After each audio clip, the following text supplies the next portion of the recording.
Alright, let's see how this goes and if it's working. Alright, it's on. Shut up, Maxogear. Get video. Get to the control room, which is out this way. Live. Monetize, please. Otherwise, it'll just be YouTube making money off of these and not me. Alright, control room. There we go. Live chat, not top chat. Alright, we'll see if Josh is the first to arrive. Make sure I have my list of stuff ready. It's not as much as I remember there being, so, or at least that I had the wherewithal to write down beforehand, so I'm going to have to try something dangerous called pulling things straight from memory. Probably go ahead and text Josh.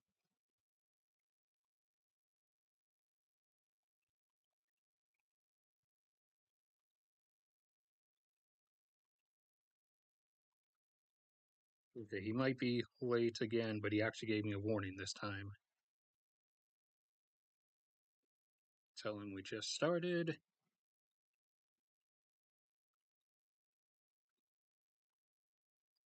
And while I wait for people to show up, I'll just check on things. Prices, oil is creeping into and sticking in the 80s/90s, on the lower end of it, obviously, because OPEC stopped lowering production. Just as I called in my what to expect in 2023 video, at least for the early portions of this year. Silver is still not where it should be. It is really desperately trying to ignore reality. Copper can kind of justify itself still being in the fours, but just barely. The others are actually starting to come around, though. While we wait for people to show up, we'll take a look at these. Zinc is actually almost at $3,500 a ton, with zinc inventories, as opposed to the 1 million tons in storage that they were at back in the early 2010s at the all-time highs. They are now down to only 18,000 tons in storage, with the previous mega all-time low being back in 1988 or 89 at about 20,000 tons. So the zinc margin is very thin, but zinc is going in the proper direction as it should. It's finally acquiescing to physical reality, but it's still ignoring it in the fact that zinc really should be like at least around 5,000, with the supply threshold being this thin. And lead is finally starting to acquiesce to reality as well, but lead should really be much higher. It should be up towards like 4K. Aluminum started trying to acquiesce a bit to reality, and aluminum has a bit more marginal room it can work within, so it shouldn't be too much higher, like around 3,000 maybe. And nickel, though, nickel is desperately trying to ignore reality still. And so are the platinum group metals, for that matter. Anybody showing up?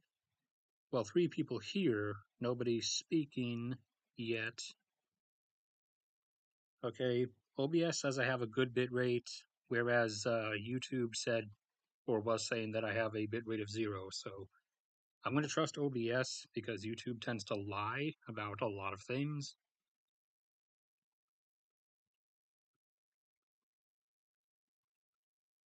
And what can we do?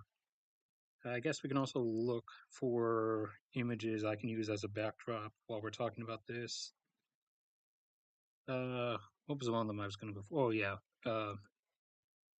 Delivery drones, I guess we can do that one. Do we have one at night? Do we have one at nighttime? That would look a lot better. No, it's all during the day. That's pretty cringe. Daytime is cringe. Eternal Arctic darkness is what's the best. I can't have my eternal Arctic darkness because I've been stranded outside of my lovely home of Alaska for over 3 years now. Oh, there we go. That one might do. That's oh wait, no, it's copyright. Never mind. Boo, copyright, boo. What about this one? Is this one right? You're not saying you're copyright, so I'm gonna vaguely trust you.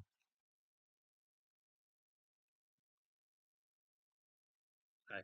That can work partially.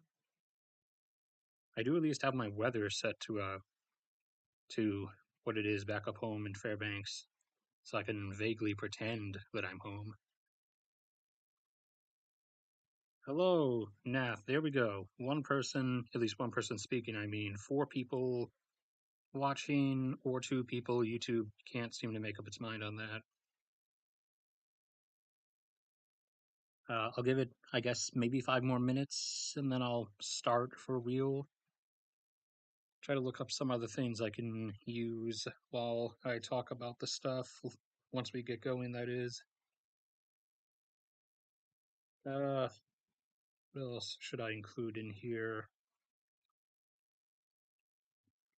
You see what's on the list. The list of what I wrote down and then got lazy and stopped writing. So a lot of this stuff I'm gonna have to actually do from memory. Let's see, blah blah blah, blah blah blah, blah blah blah. Uh, okay. Hmm. I'd how can I do that? 17 fleet maybe. I'm gonna pick from a bunch of them. No, not in some awkward like swarm like that. That's not. That's for show. That's not what they do.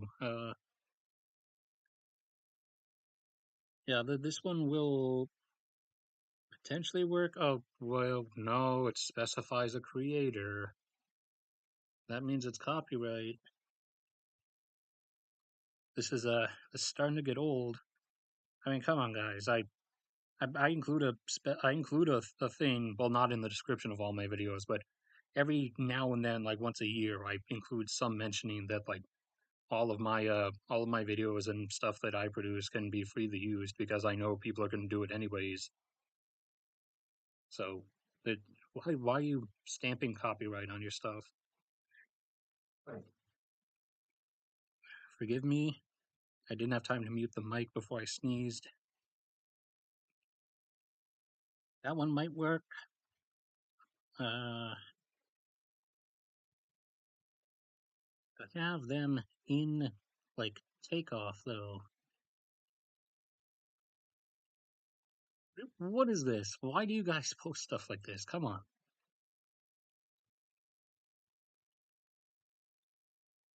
Also, why do so many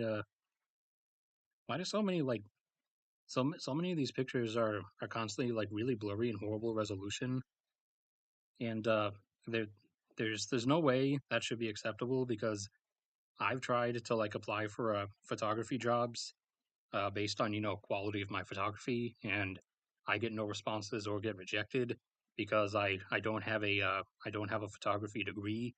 Some people even looking for like 6 year photography degree.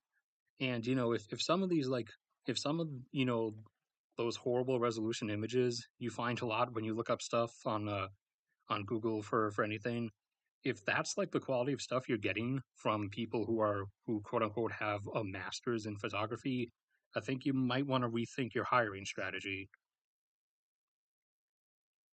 Right, what else can I use an image of? Hmm. Well, I suppose I should check chat.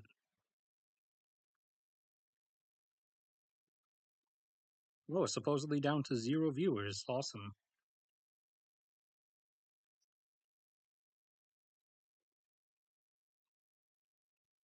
Oh, it says my bitrate's fine. YouTube says it's 0, and apparently nobody's watching. Is anybody watching? Hello? Is anybody out there? Do I think Nigeria can hold it together until 2043? That depends. uh, on a number of factors, also on whether you're even still there watching. A lot of that's gonna. Oh, okay. Alex is here too. All right, so YouTube is just lying then. Uh, Typical YouTube, I guess. Um, Nigeria holding together. Okay, two people are still here. All right, YouTube is just flat out lying. Um, Nigeria. A lot of that's going to depend on like the immediate like next couple of years, because uh, they they're like intra tribal conflict stuff is starting to flare up, and that's not kind of not good. If you're not aware, Nigeria is kind of a creation of British colonization. There are three primary like ethnic groups that had their own kind of tribal states beforehand, and they were kind of just smashed together into what is now Nigeria. And they even had a civil war over it back in like the 60s or the 70s, with one of the Igbo group tried to be separate as a country called Biafra, but they lost the civil war to the other groups and reformed Nigeria. So, but those intra like tribal conflicts have started flaring up again, and it's really been coming out in this election, including like just outright like violence and massacres and stuff. So, yeah, it's a lot of it's going to depend on like the next couple of years and the next election or two, because if the people just don't get behind it, because they're in a particularly bad situation right now, because they have three presidential candidates, one from each of the different major ethnic groups, and so it's literally going to split down the old ethnic tribal lines, and when you do that, you get Somalia basically. So we're going to have to see. I'm putting that in a gray, uncertain area, but yeah, I would definitely put that as more than more than just a negligible percent chance that Nigeria might actually have a civil war again. What was I looking at? Oh yeah, I was looking for one more potential image I can put up as a backdrop. And you guys distracted me. Although having an active chat is good and fun. That's something I didn't used to have. But what was I trying to do? What was I trying to do? Hmm.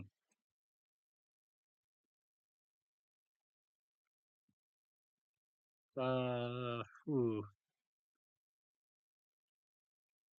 Hmm.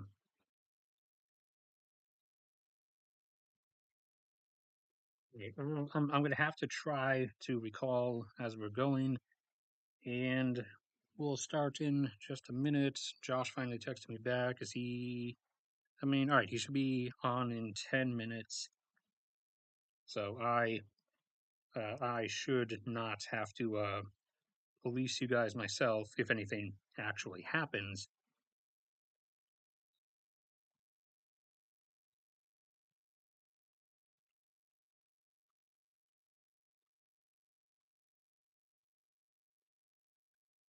Oh yeah, I was gonna do something at night. Something at night. Something at night.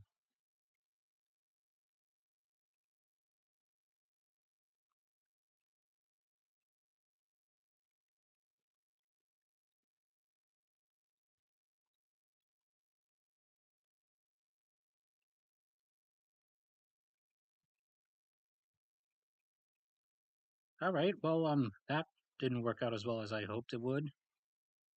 Why is all of this like weird grayscaled? I don't want grayscaled. I want regular.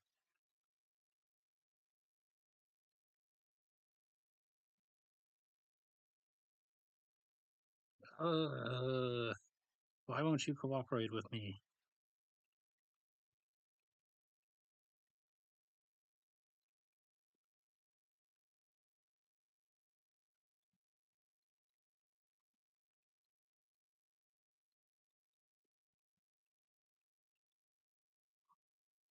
Great. I guess I could grab this one maybe. Offshore oil platform storm. Hopefully.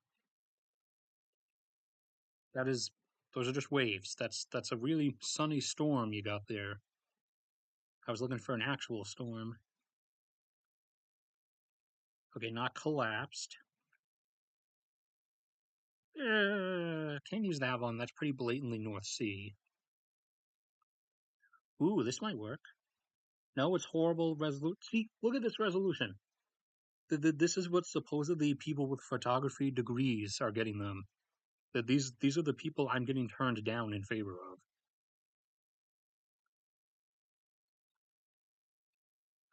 Shutter, not allowed to use Shutterstock, of course. Shrunken image. Come on, people. Maybe it. Nope, Shutterstock.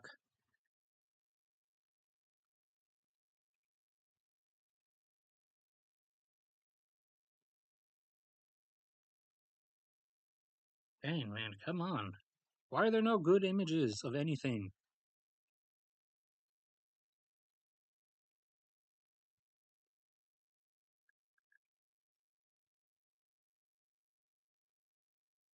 Horrible resolution again. Guess I'm gonna have to take my pick at some point. Maybe this one? Nope. Look at this resolution. What are these people doing?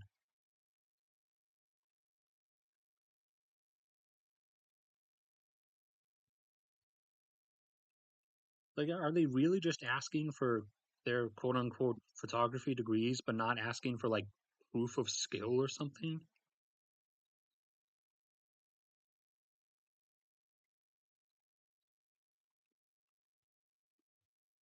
Ugh. Small, horrible resolution. Small, horrible resolution. Copyright.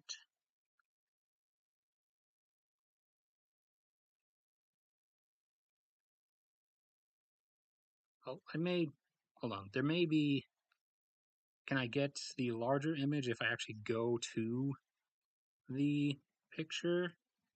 No, of course not, because it's behind a paywall. And it's European, of course. Of course, you Europeans complain about Americans not having access to all the stuff you have access to, but you put all your stuff behind a paywall. Yeah, you're like EU Energy Agency or whatever that I used to get like data from. Started putting your like collective continental energy data behind a paywall. They literally want like 30 euros a month for access to it.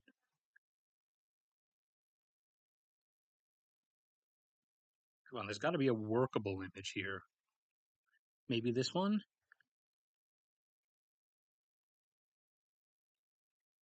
All right, we're just gonna have to deal with this one, unless it doesn't say Getty Images or anything, does it? No. Just make sure. Nope. Awesome. Okay, Josh is here. That means we can truly begin right after I blow my nose and open this box of tissues. Because for some reason, I get massively sick every time I'm going to do a stream, so that I'm either congested or I'm congested.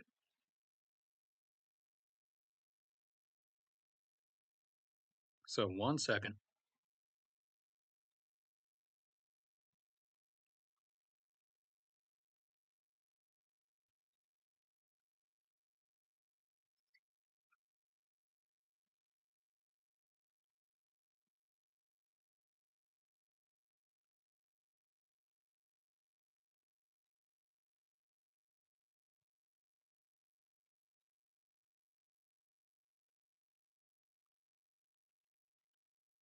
All right. So, for anybody who doesn't know, uh, a while ago, years ago, I wrote, quote unquote, a novel. Uh, I have since destroyed that thing because it was horrendous cringe. It even had aliens. I'll just say that much. So I've since destroyed it. It no longer exists. Oh, $5. Thank you. Uh, $16 for in 2043. Yes.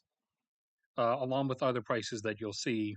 Now, don't interpret this as me specifically saying these will be exact prices in 2043. These will be prices you will see off and on around that time frame. But yeah, so I've since destroyed said novel in quotation in a big air quotes there. But yeah, now all I write is cringy fan fiction stuff. But that's a story for another time. Uh, so I do, however, remember all the details about the world I portrayed in 2043, and so I wrote a number of those down, and then got lazy and stopped writing them down. So the rest I'm going to have to the rest I'm going to have to just do from memory. So you're going to have to forgive me for that part.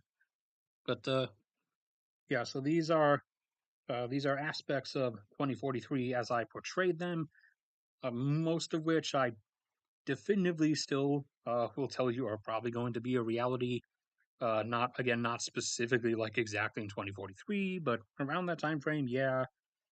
Some of these you will see much sooner than then, I guarantee you.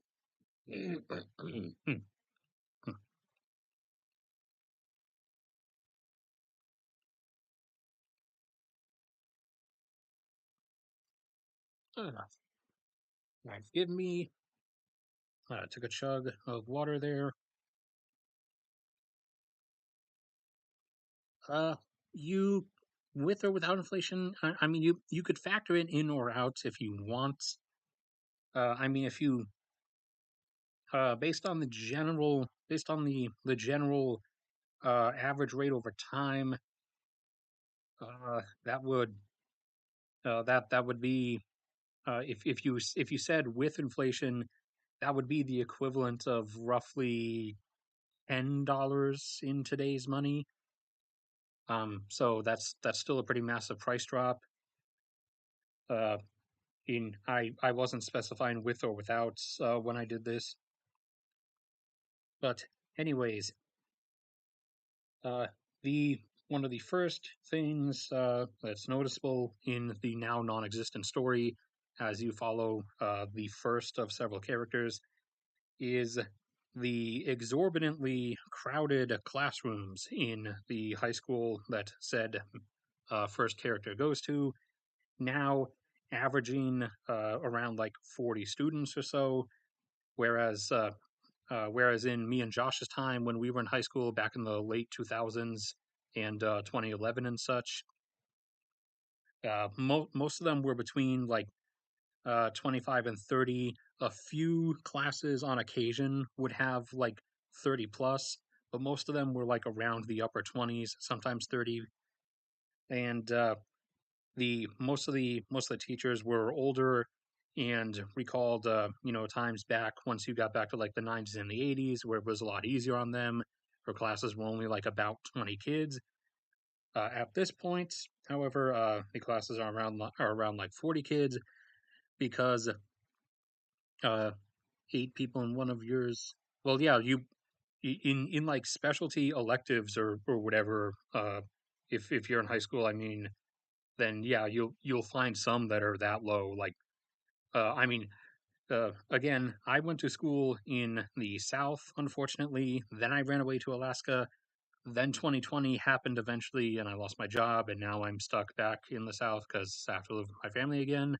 Because no job means no self-sustainingness. But unfortunately, I had to. I and Josh had to go to school in the South, and the South isn't known for its intellect. Let me tell you. So, in the AP classes, the advanced classes for smart kids, they tended to not be that full. I remember quite a few of the AP classes usually only had like a dozen kids in them.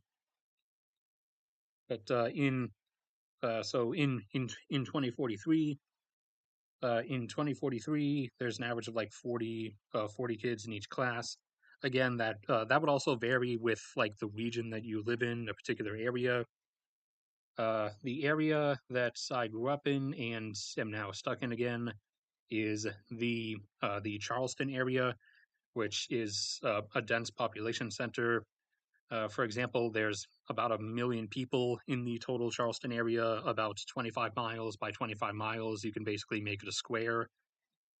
Versus back up home, where I wish I was, there's about 100,000 people and 100,000 people in the North Star Borough, the borough that Fairbanks is a part of.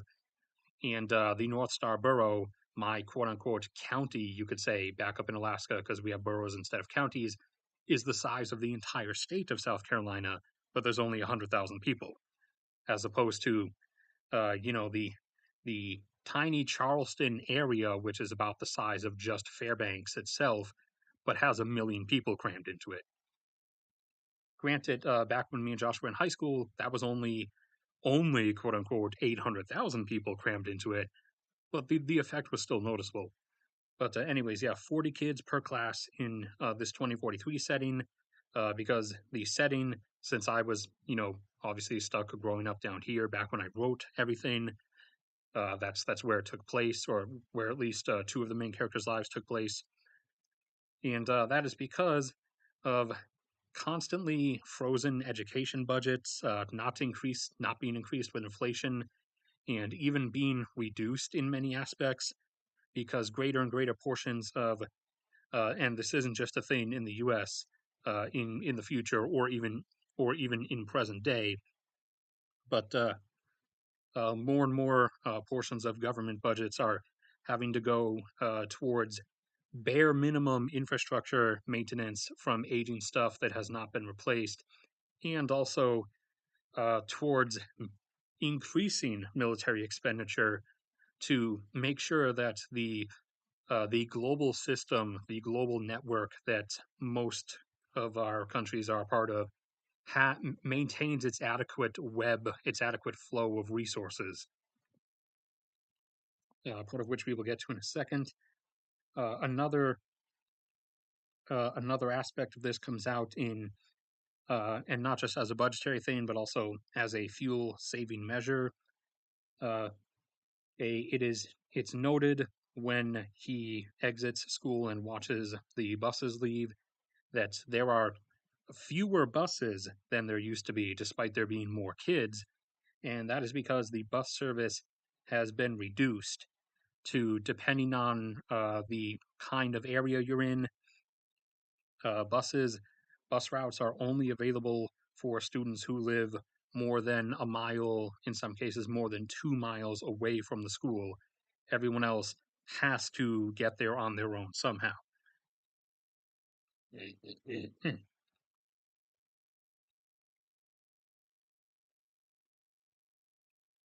And that's that's a mixture of some top-down mandates to save on fuel and save on funds, because the fuel costs money, obviously, but also buying buses themselves costs money, and having people drive the buses costs money. Then, then we get to everybody's favorite part. So, nearby, one of our schools in the area that I'm trapped in once again, there was a gas station like right there. It was not a Chevron, unfortunately. Chevron is probably my favorite of the major oil industries. They're the ones who do most of the stuff up home in Alaska on the North Slope. But there was a gas station very close by, like within sight. And so, as main character number one is departing school, he looks over and sees the sign, and you actually get the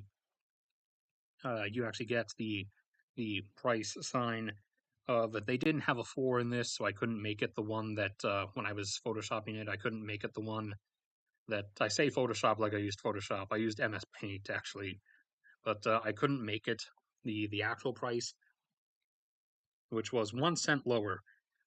It the gasoline price for the lowest regular kind is $16.74 per gallon, and below that you also see the fast charging EV plug-in price, which is $1.92 per kilowatt, because which is much higher than the actual regular kilowatt hour price for like electricity bills, both now and in the future.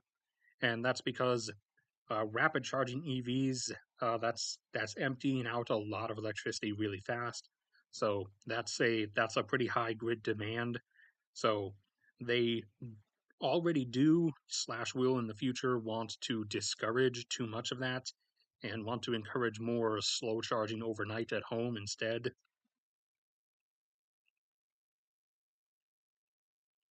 And so it's listed as $1.92 per kilowatt, which comparatively is ends up being about pretty close to the same. When you convert the two things over, it's the equivalent of paying about $12 to $14 per gallon of fuel. So it's not really that much cheaper. And after observing those, said main character heads off a short distance uh, out of sight of possible authorities. And on the way to doing such, hold on 1 second.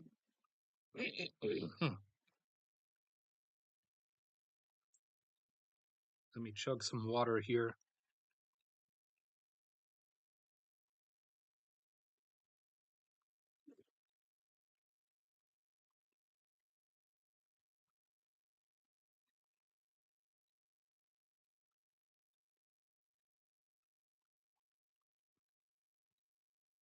All right, on the way to heading out of sight, there is a very noticeable sorry, a very noticeable acrid smell that is coming from various days of rain left over now that have washed over all the garbage on the sides of the roads and in the woods that is just piled up because the budget has faded to have that stuff cleaned up the very few times that counties in the South actually even care to pick up garbage of any kind. So there's just tons of it on like the sides of the road and in the woods and everything at this point. And also in this future, I'm not around to like pick it up because I usually do that. However, in this imaginary future, I would be back up home in Alaska and leave the South and actually the entire lower 48 United States to just burn on their own. So you guys are responsible for yourselves. But there's just garbage everywhere and it smells and nobody does anything.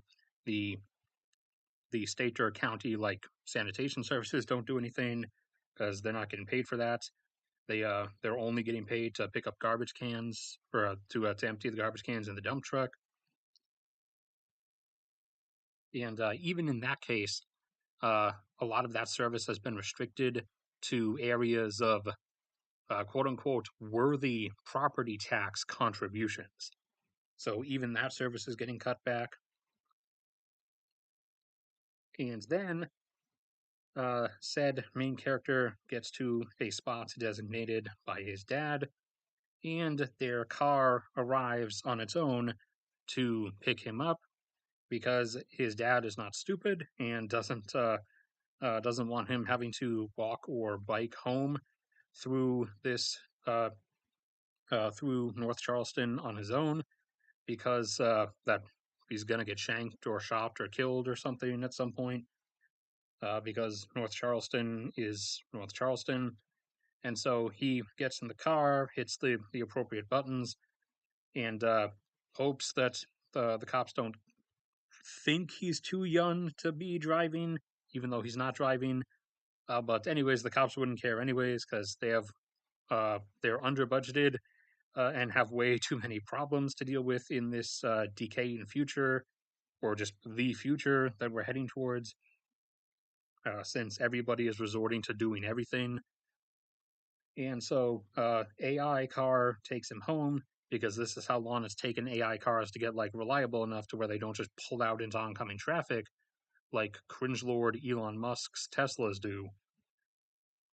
So a AI car takes him home, and at home, on the in terms of the actual electricity bills that you pay at your house, it is, at least in this area, now up to, in 2043, 32 cents per kilowatt.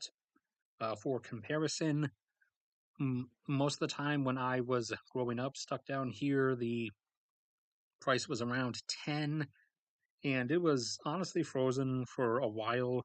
However, now they've lost their ability to really justify that and have had to actually start upping it. And now it's about 12.5 cents per kilowatt. Most of that increase has been in the last couple years.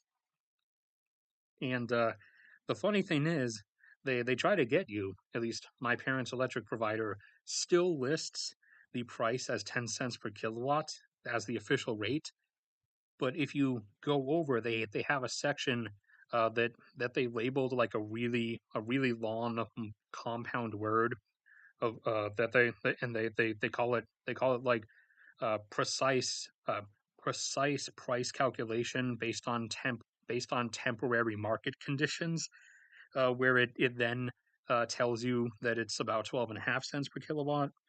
However, they're probably going to do that eternally, and just they're not going to mention that temporary market conditions just means permanent price increase. So in 2043, for this same area, the price is, instead of 10 or 12.5 cents per kilowatt, 32 cents per kilowatt. And approaching said house, you get the some mildly futuristic stuff that the house, for those who can afford to have such things, it senses the phone of the owner or one of the various residents as said person comes back, and the door will then unlock for them, and various lights or whatever settings they have will turn on. Again, if said person is able to afford such things, and also that's about as like futuristic as you're gonna get. Again, there's no flying anything, and it looks exactly like houses do now. It's just a house. It's just that sometimes the lights can turn on by themselves because stuff. And then said character orders some pizza, some a nice extra large Papa John's, which is by very very strained measures on Papa John's part or any pizza provider's part, they manage just barely to keep it sub 40, and you're able to get it for like between 35 and $40, plus delivery fee, which is usually the price. The current gallon price of gasoline is usually what the delivery fee of a pizza place will be. So plus 16 or so dollars, plus whatever you feel like tipping. So you're ending up paying like $50 plus for a pizza, but said main character gets a pizza anyways. And pizzas here, because this is the North Charleston region, actually get delivered by people in vehicles instead of pizza delivery drones, because the Charleston area is a high crime area. And so, as businesses try to do delivery by drones to get rid of employees, you will see this develop over the next decade or two and be a thing by 2043. that there will be different zoned areas. Some areas will have drone delivery, and others won't. With the selection being based on crime rates, because in high crime areas there's there will be, and in this future is, a huge issue with people just like hiding in bushes or lurking around corners. And as the drone comes in to like drop the pizza off on the doorstep or whatever, they spring out, knock the drone down with like a baseball bat, and just like hold it and pull the battery out so that the propellers stop, and just take the drone and hustle it off on the black market. People already do that to like just people's drones. When people are out like flying drones for fun, people will just snatch them and then go like hustle them off. But businesses trying drone delivery are going to quickly find this as they actually move into this decade of attempting this, that people are just going to jack the drones. So like like for a delivery driver, for an actual human being, they stopped carrying like huge amounts of like change. That's why you'll see like notices of drivers never carry more than $20 in change. People did used to rob delivery drivers for change, and that's also why they only send delivery drivers out on one delivery at a time, because they used to do like multiple at a time because that was more efficient. However, that would leave them with a decent amount of money stacked up on their way back. And so now the reward for robbing a driver has gone drastically down, and it's also kind of not too it's kind of not too viable to steal a car, because that's extra that's kind of going to get tracked down really easily, whereas a drone is much more uh I mean, it's an expensive item, but it's much more disposable, quote unquote, if you get the idea. So his pizza, and given that this is the Charleston area, is delivered by an actual person in a vehicle, and said person. All right, so in a way, when back when I wrote this, the two initial main characters were literally just me and Josh under different names. So the person who ends up delivering the pizza is Josh, because he went right from school to start delivering pizzas after school, and so he shows up, and like he would do in real life, he holds me up, so to speak, without a weapon, and demands like at minimum I give him an extra 20 bucks. And so I cough up and give him an extra 20 bucks, but then he skips out on his job to come in and play some Call of Duty, Call of Duty 57 or whatever number it would be at that point. Just wait. He's gonna do another dab in the chat in a second, probably. Oh no, never mind. He spammed a pizza icon. But yeah, and in the future, I would never actually buy one of these because I'm not. I would never waste that money. But I included it just to show it off as something that will exist. There is a like inwardly curved OLED. You could call it semi-hollow TV. It's not that there aren't going to be actual holograms basically ever, except for that one hologram of I think it's like Angelina Jolie's face that they have at the gates of Hollywood for some reason. But you we can do this thing technologically where we have the inward curved mega high definition TV, and we they broadcast like the lights across multiple areas, so it really tricks your eyes into like perceiving actual like true depth and thinking that you're like literally looking through a window into something. So we can do that for extra realism, and these two obnoxious teenagers use it to play Call of Duty, and then eventually Josh decides to go back to his job. And so then main character number one is left to go to the news and weather channel and things and just watch the world currently coming apart. And one of the things that is seen, something that's already started happening kind of, is major influx still ongoing from Bangladesh into India as Bangladesh continues submerging and also majorly its water keeps becoming salinated from the seawater pushing in. And during this particular viewing, there's been another series of mass flooding where basically the whole country went underwater from a major flooding episode. And instead of mass intake, India has eventually now come to this point where they've constructed as best they can some kind of massive border fence or border barrier and are desperately trying to actually keep people from coming from Bangladesh into India, as India already has overcrowding problems and unprovidability problems of its own. And so there is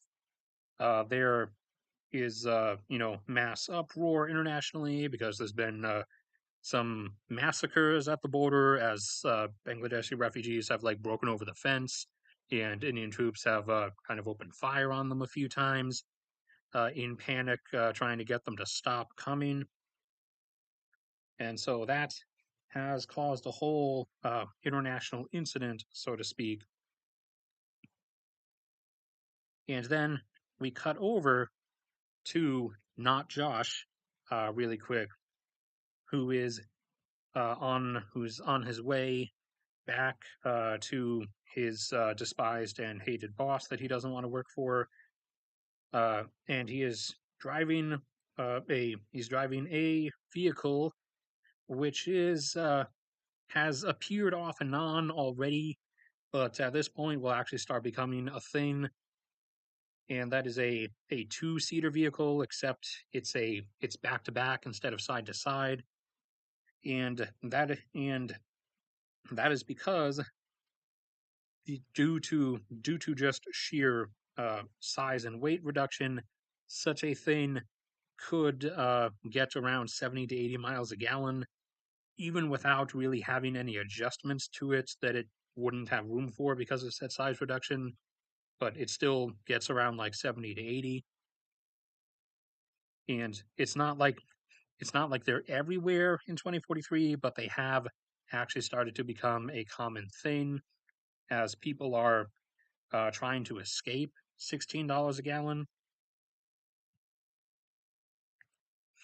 And then he comes back to his house where his brother, who is totally not just Josh's brother, but in a fictional setting, is in the is totally not in the Air Force and is now being deployed along with many other personnel. Uh, that's where we go to this image.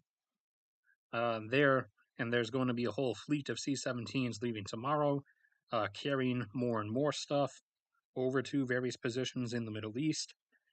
As the inevitable conflict that I've mentioned before is finally coming, the U.S. is indeed going to end up at war with Turkey, and this in the story is the preface to that, as Turkey has. This is after several other wars. This is after Turkey's exit from NATO, after they attacked Greece and seized the islands off their coast. This is after their totally not annexation of northern Syria, after their war with Iran that they inevitably get into, and quote unquote liberation of the Azeri provinces, which they then give to Azerbaijan,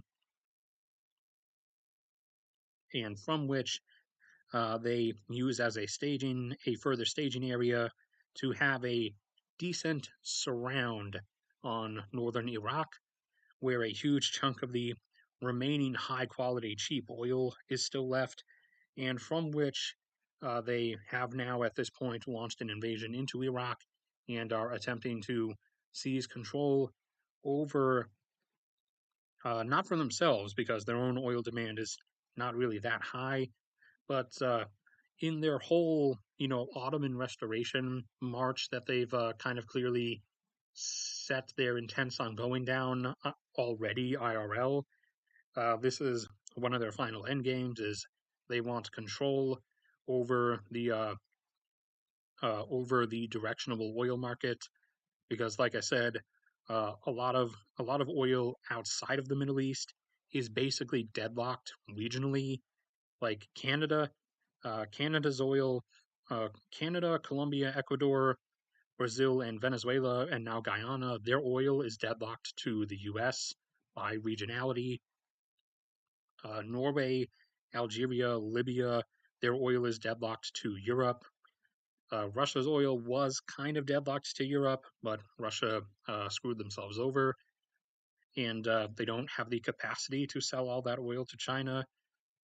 And the only like place that can send oil anywhere that wants it is the Middle East because there's no super high consumers around them, so it all goes out on tankers. I made a specific video describing that whole dynamic that you can go watch later.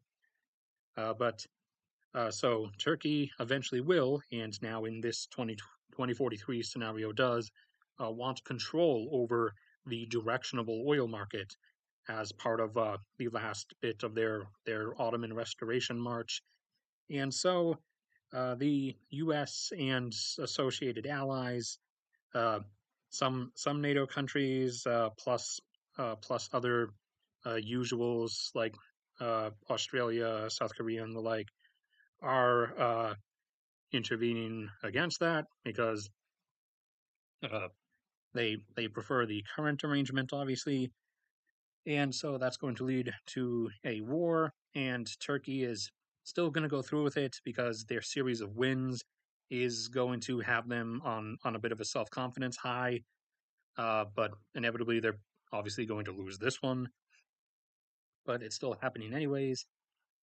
And so not Josh's brother is heading off on this additional continuing deployment rotation, moving gear, troops, and equipment and everything over for the upcoming conflict. And previously, before this, it is mentioned at some point in the story that the whole Venezuela war already happened. As again, this is 2043, and the Venezuela conflict, if it ends up happening, it is going to be either the later part of this decade or probably the early 2030s. And that's going to be because, for those who don't know, Guyana, the neighboring nation to Venezuela that's been discovering so much oil offshore and is now on their way up towards becoming a major producer. And by the way, they just hit another discovery today already, even though it's only been a few weeks since the last one. They discovered another 500 million barrels offshore just today. And ever since Guyana started discovering all that, Venezuela, for the last like 5 years, has been making claims that the western half of Guyana is actually Venezuelan territory, and Guyana should cede the western half of their country to Venezuela. And so that's not going to end well. I kind of saw that coming immediately once they started saying that.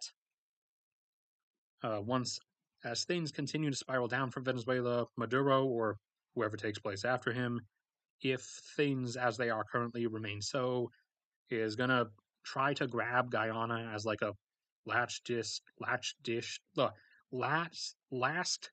effort to prove themselves to their people internally, even though their people already hate them.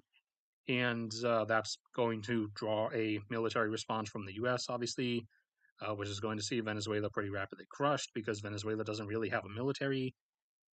As I said before, they have they have jeeps with some dudes in ski masks who black bag people and make government dissenters disappear. But that's not a military. that's just some thugs that like disappear people.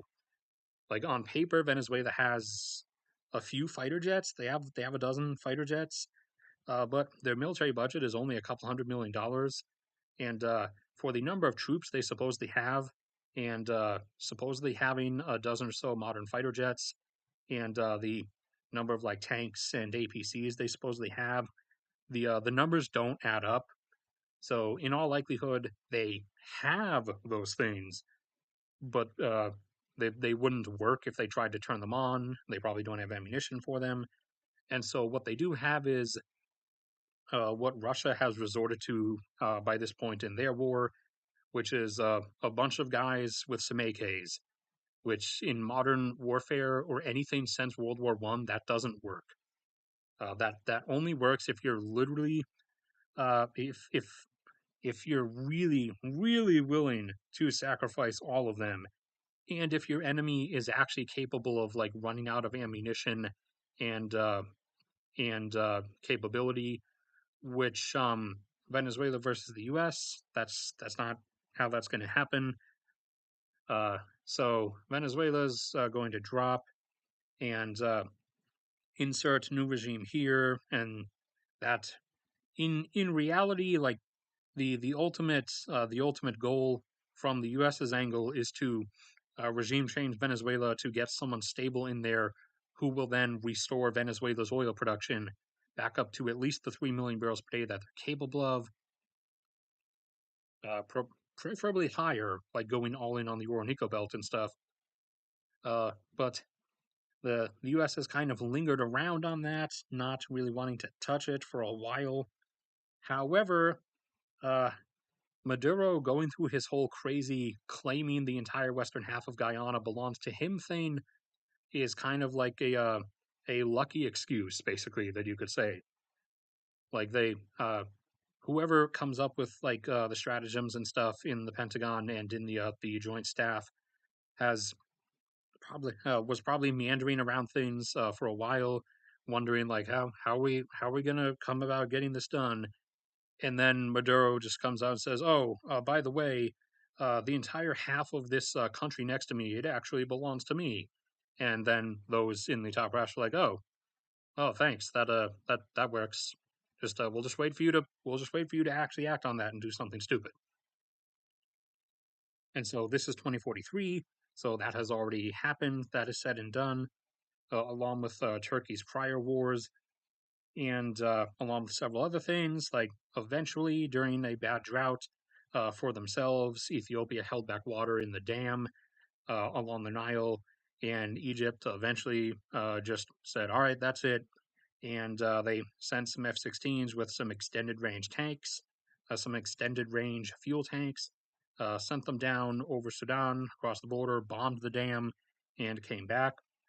And that's where everyone gets confused when I say that the Egypt will win the Ethiopia versus Egypt conflict, whereas everyone keeps saying, "Don't you know Ethiopia's history of winning conflicts against superior powers?" And yes, I do. It has won wars, WARS, against superior powers when those wars were invasions fought on Ethiopia's territory. This won't be a war. This will literally just be a couple of F-16s going across the border from Sudan with or without Sudan's permission and bombing a dam and then coming back. Because Egypt and Ethiopia don't really actually have a means to fight each other. Because for one, they don't share a border, and for two, they don't have force deployment capabilities like this right here. They don't have a massive fleet of airlifters. Egypt has like one or two landing vessels that could transport like 10 tanks each and a couple hundred troops. But other than that, they got nothing. Ethiopia doesn't really have a navy because they have no coast. I think they have one or two like honorary ships that are ported in Djibouti or in Somaliland, but that's about it. So they don't really have any means to fight each other. So it's just going to be, and in this future was, Egypt bombing the dam. And obviously, that ended up being kind of bad for Ethiopia and caused major mass death events. But Egypt didn't really care because it was either us or them. and any country in that position always picks us instead of them. All right, I'm missing anything in chat.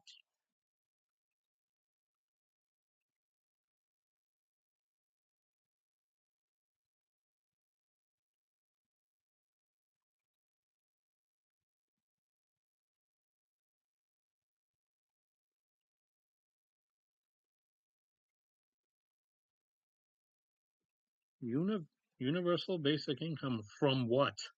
From what source? Literally, the entire economic structure is going to be collapsing.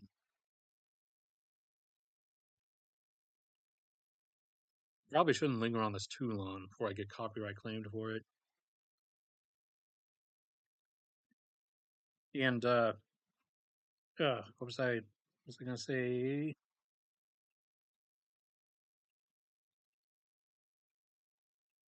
Oh yeah, and other things that have happened or that are ongoing. By this point, some form of Chinese collapse has happened. Uh, though again, this one I will say is a really big 50-50. It can and will depend on a whole lot of things. However, every time they suddenly make a smart decision, China then makes an abrupt, dumb decision that I am that then like throws me for a loop and has me like, all right, never mind. I guess you guys aren't correcting yourselves. So it will depend. Where's that map? Where's the map I had? I didn't lose it, did I? I think I lost it. Did I accidentally put it in maps? Maybe. No, I didn't. All right, hold on. Let me try to find this. Mines. Did I put it in mines accidentally? Oh, yeah. Just to show you guys, I did finally transfer the data, the graphs that I'd been making over the course of time. I finally transferred those over, like I promised I would. Let me see. Did I accidentally put it in here? No. Please tell me I just accidentally put it somewhere. Don't tell me I don't tell me I accidentally deleted it. All right. I think I accidentally deleted it. Oh well, you guys will have to live. Um. So here, let me just pull one up.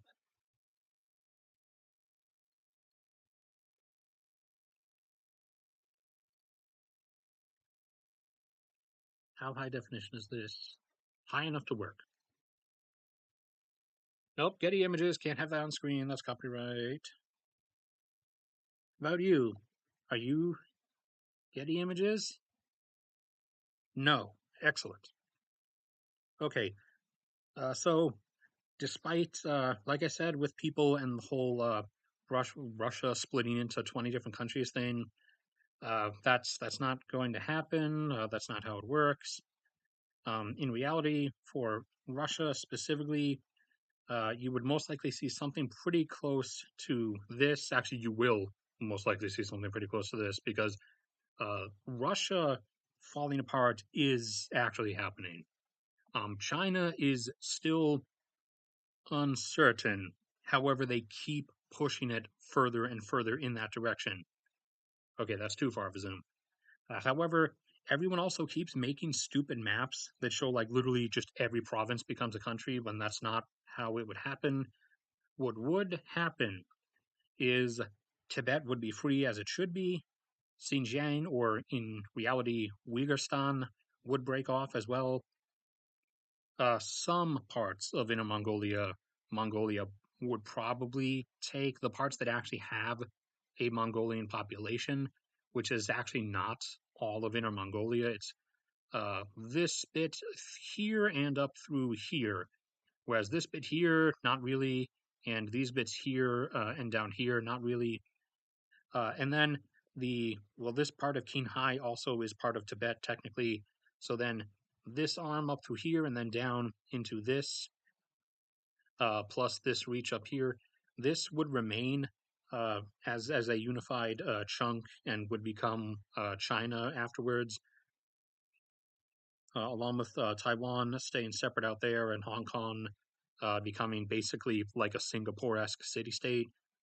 But yeah, the whole every province becomes a country thing is not, that's not happening. Afterwards, I have said, and in this version of 2043, this is in the process of happening.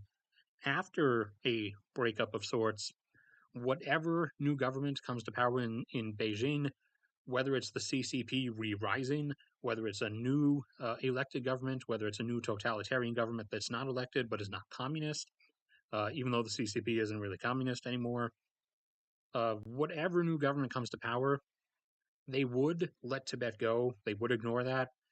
They'd probably even let Inner Mongolia go and not care too much. They would, however, no matter who they are, they would invade Uyghur and try to reclaim this region again because it is just too resource dense for them to ignore unless they were willing to sell everything to them with like no tariffs, no taxes or anything, which Uyghur would almost certainly not want to do because they've been oppressed by China for centuries, especially in modern day where Beijing's been straight up trying to genocide them. And, it's not like we can get in there, so we don't really know how many they've killed, but, we know at least, at minimum, hundreds of thousands have gone into re education camps, quote unquote, that they have mysteriously never reemerged from. Even the ones who went in there earliest, like over a decade ago, have just never come back out because I guess they just like it in there so much. It's such a nice place to live. They're totally not dead, guys. They're totally not dead. I promise you that. Xi Jinping himself promised. He made a decree of truth about it. Don't you believe him? He's the supreme leader. Why would you doubt him? So China would, and in this 2043 is trying to reclaim Xinjiang just because of the sheer mass resource density. And so that is one of the various things that's seen as characters are flipping through the news and the like. And then not Josh's mom comes home bragging about how she was able to find a loaf of bread for only $8, whereas the common price is usually around like $10 at this point in 2043. Versus for me back up home in Fairbanks, Alaska, usually most of my bread was around like $2, sometimes up to $3, but $3 was like really good brands of bread. Down here by my parents, it's usually like anywhere from $1.40 up to $2.20, depending on the brand. Uh, up until recently, these last couple years, when there's been off and on crop stuff that has been pushing prices, and down here, you've seen $3 bread occasionally, and then not Josh is flipping through things online and sees the same stuff about Bangladesh not me was watching earlier, except it's from a different angle when he sees it, and it's showing people by like the hundreds and by the thousands, uh, like climbing onto and scaling the legs of drilling platforms offshore of Bangladesh, because their own government has essentially collapsed and can't rescue them, and India is not really trying. So they're coming to they're coming to the oil platforms to try to escape the flooding, and a huge number of the workers there are from Bangladesh themselves, so they're letting them up, but it's creating an issue because it's not like they have food for that many people, and so that's a thing that is going to happen, and in this visage is happening, and also there are various product disruptions coming due to numerous work stoppages due to something I will be discussing in a upcoming video soon, and that is because of huge tax disputes between working countries and paying for countries, manufacturing countries like Japan and South Korea and Taiwan in these particular cases, which have utterly collapsing working age populations. So they have in this future, as they are going to IRL, basically um, what's the term? Outsourced a lot of office work and a lot of quality checking work via cameras to workers in nations in like South America, in Africa, in like South America and Africa. However, there's constant off and on like production stoppages and even like financial transaction stoppages due to work refusals because of disputes between the countries that are doing the countries where the stuff is done versus the countries where all these remote workers are over like who gets to who gets to have what percentage of tax on the workers' incomes. That is going to be a thing that's going to constantly cause disruptions, among many other things that are going to cause disruptions. But in this version of 2043, that's a thing that is currently causing many disruptions. I should probably be a good streamer and look at chat.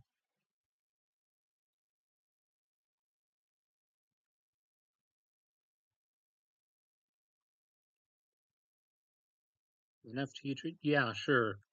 NFT trades and crypto is going to go back up to $200 billion per Bitcoin or whatever, or Dogecoin or whatever else Elon's trying to sell you. And you're all going to go to Mars too, and he's going to take you there for only 20 bucks a ticket.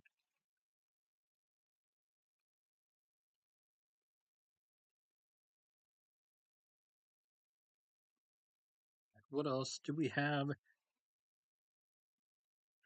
Oh, and another character elsewhere. I think I had in DC, maybe close to DC or something. While driving around, they this is a older character, an actual adult who's like close to 50.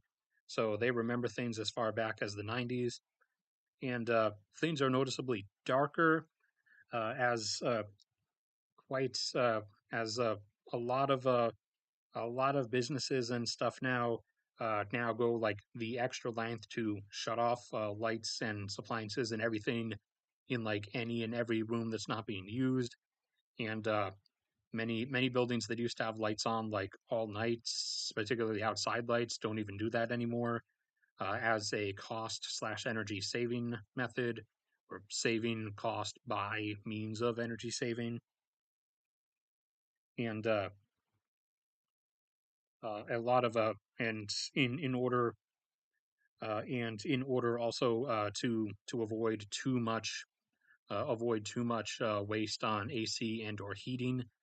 A lot of businesses now, instead of door greeters, as many businesses used to, they have brought that position back, but in the form of door ushers, people who will shoo you one way or another, like shoo, get away or get inside, and will basically put you on the spot of in or out, make up your mind, to make sure that that doors are not open for more than the few seconds it should take you to walk in through them.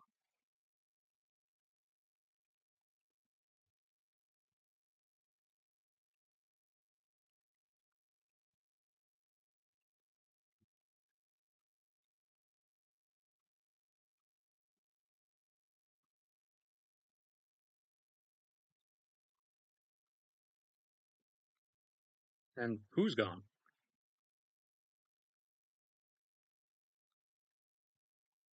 Do you mean me? As in, I'm not looking at chat. I've got up to 12 people now. Now that I've gotten through most of the stuff. Uh, so yeah, that's the end of what I was able to write down because then I was lazy. But there is more additional stuff. So after that, there's also there's mentions when you go into, I think I made it a Burger King. I'm pretty sure it was a Burger King. But uh, then then they go into a Burger King, and where some one of the characters goes into a Burger King, and it's like it's mentioned that it's the last Burger King in this like particular area of the state. because every Burger King, it's been considered similar to McDonald's, but it never really was. It was never truly of the scale, and so things uh, many this is the actualization of one of the things I said in that permanent changes coming to your life video. Uh, the We're here for a vision of the. Well, you guys missed it. You guys missed like the first half, the first hour and a half of it. But the VOD will be up on the channel like always. But anyways, all right. So picking up where I left off. Um. So it's like I said in that permanent changes coming to your life video. Uh, Quite smaller chains and especially individual like restaurants and and like in individual like places basically fail to survive the insane cost rising. The only places that are able to keep managing that are just like mass chains because they're the only ones that have like truly disposable income. Granted, that gets eaten really fast. You better not spam like you did last time, or I will ban you. Not for the content, but literally for the spam. Um, and then so yeah, this is in this context, in this and then this in this particular quote unquote chapter of this now non-existent novel. Thankfully I deleted this and it never saw the light of day. But yeah, this is the last Burger King in this with the. No, I don't want you, McAfee. Why would I want to pay for antivirus service when you don't actually protect me from like the kind of viruses that can actually do harm? But the yeah, so like numerous smaller chains have been but so you could replace Burger King with anything. I don't throw in I don't know Chick-fil-A or something or Zaxby's, I guess. But basically, yeah, small chains are all but disappearing at this point because they can't handle the future cost rising. Whereas places like McDonald's and Walmart's, and things of that sort, obviously survive just because they're big. However, even they are like really consolidated at this point, as they're going to become over the next 20 years or so, as they can't afford to keep up this whole charade of this whole charade of uh my brain's starting to break. I'm showing my age. I'm gonna be 30 this summer. I'm getting ancient. But they won't be able to keep up this charade of having a store or having an outlet like every half mile on every street in every city in every state. They're not going to be able to hold that up. So you're going to see them consolidating like soon enough.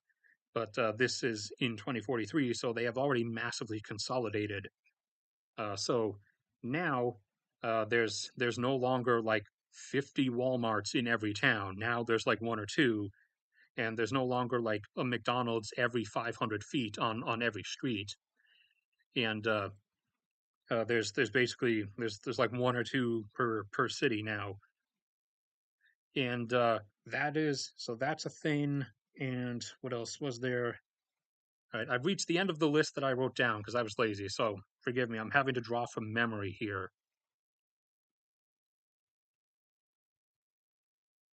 All right, what else do we have?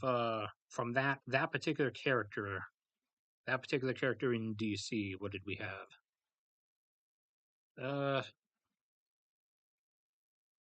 oh crap. Yeah, no, I didn't do too much future stuff with that character because that character was doing like government stuff, and that was that was connected to the aliens, which is the aliens, which is a that's part of where like the story got pretty cringe. So Yeah, we're gonna leave that character because I don't want to actually like bring up those memories of how cringy I was back when I was 15. So what about the other characters? I think I had one Canadian. So Canadians rejoice. You do actually have some representation in this story that doesn't exist. So let me try to think. What was going on with Canadian guy, generic Canadian guy? Oh man, I stereotyped him so hard too. I was so cringe. It was hey, I mean, I dollar sandwiches. I remember $5 footlongs back in the back before the first oil peak in the late 2000s. I remember $5 footlongs, and then post oil peak they became $9 footlongs. Now they're like $12 footlongs. But I mean, I still pay for them because they're good. I like them. But uh, okay, what was it?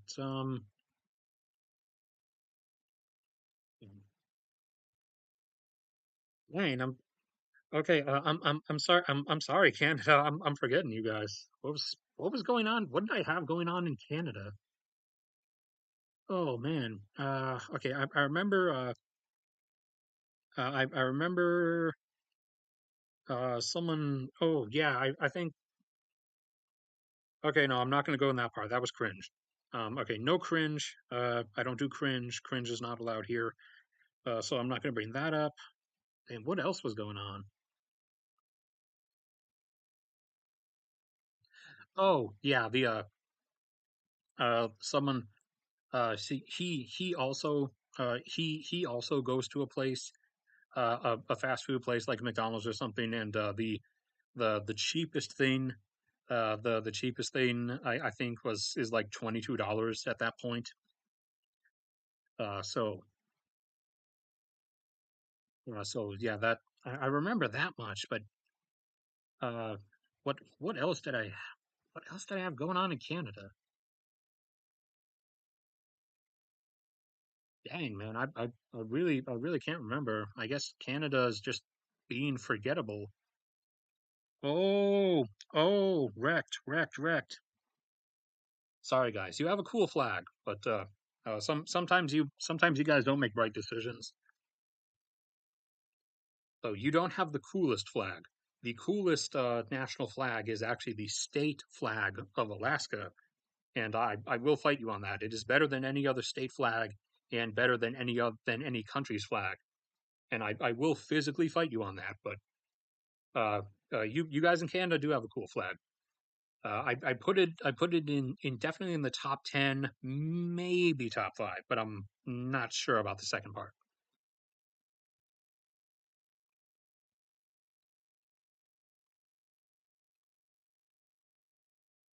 I love how you guys are literally like devolving into like discussing the quality of McDonald's fries based on the what day you go to McDonald's.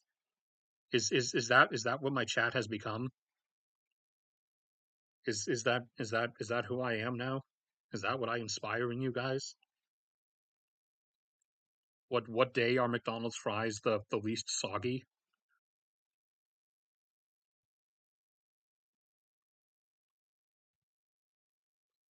All right. Okay, let's dig up stuff from my memory again. Okay. I do not recall anything else from Canada, or at least that was Canada specific, maybe. Oh, yeah, okay. He goes home, the Canada guy, and because he doesn't have a name, he's just Canada guy, I guess. He goes home, and I did make a point, and again, I wrote this in like the early 2010s. I did make a point even back then that the like security stuff for your computer at that point would basically in most cases it would be facial recognition. So there was that scene. He turns his computer on and he stares at the camera for like a second, and then it says, password accepted or the equivalent of password accepted, and he goes on and starts doing stuff. So I did call that even back when I was a teenager. Um, right. Anything else that was Canada specific, or I guess not Canada specific, but that happened to Canada guy? Uh, oh yeah, I forgot. I forgot. I even predicted. I predicted Canada's downward spiral into criminalizing people for doing the right thing. So in one of his in one of the final chapters featuring him, someone comes in and like harasses like a chick at the place he works, and then tries to like jack some stuff from the register, and uh and then he like punches another person, and so Canada guy like then beats the absolute crap out of this dude, and then gets fired for it because it's because I predicted what Canada was going to become in the future, and so people who do the right thing are punished for it. So he gets fired for beating the crap out of this guy who tried to who assaulted a person, tried to steal money, and tried to force himself on a woman. But Canada guy gets punished for beating the crap out of said person. Uh, and so that that was that was where his stuff cut off for before the cringe started and before he met the aliens. Because like I told you, this was some omega level cringe. Um, so that's where he cut off. Then who did I switch back to? Who was next? Or actually, I've been jumping around. Right? Who was who and who was doing what? I'm trying to think.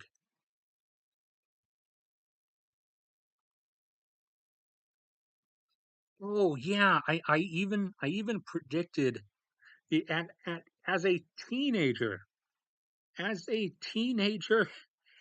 in as a teenager back in the early 2010s, I predicted the future of gaming too. In that uh not me and not Josh, the two like primary characters, both get on after school in the second day of the story and play a remastered version of Diablo 2. And I made it a point, and it sounded kind of preachy in the story. Uh, in that I like straight out said narrated to the reader that all games suck by this point, and like all anyone does is play like decades old games because the all quality has disappeared since then, and that has actually already been happening now. So I've been looking back on ignoring the cringe part of my stories and like uh, all the all the horrible writing I did because my writing sucked. But the specifics of like how things would go in the future, dude, I've been just like being right after right after right because that literally is what's happening. Not just to games, but also to movies too. But I didn't mention like movies or anything in the story. But, not allowed to stop any customers from breaking laws. Oh yeah, customer literally customer is snapping a child's neck and about to snap their parent's neck next and then their other child next. No, just let them do it. Just let them do it, you know. It would be rude to interrupt them in the middle of their murder spree. Also, you might endanger your fellow employees by confronting said violent person who is already endangering your employees themselves by being a violent person.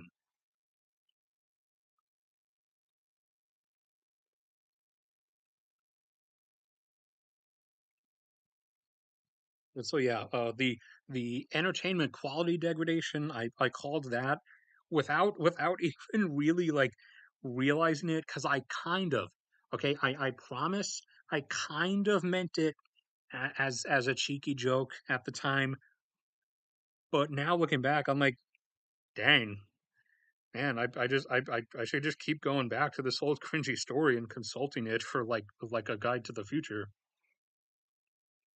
Okay, what else did I have going on? What else did I have going on? Okay, trying to think. All right, I'm misplacing stuff. Or I mean, I'm trying to re uh reassemble and unjumble everything. What was going on? I think I had a character in Los Angeles, uh, and I showed Los Angeles like degrading into an even more Los Angeles version of Los Angeles. But like, I mean, that's not really news or a prediction or anything.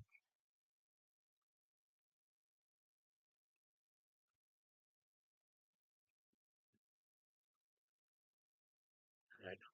What was there? What do we have? What do we have? Well, I do have this muted, right? Okay, just to make sure that I shut myself up. I think we're done with that. Done with that. Probably done with that. Done with China too. Look up anything else we need to. What else? What am I forgetting? What am I forgetting? I know I'm forgetting stuff. Okay, got a lot of the tech stuff. Got a lot of the prices. Did the wars. Did the degradation. Did the collapses. Did the India Bangladesh refugee massacre stuff. What else? What else? What else do we have going? Or will we have going?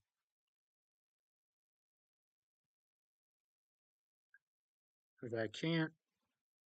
All right, let me try to do this by chapter if I remember the order they went in my head. Okay, that one,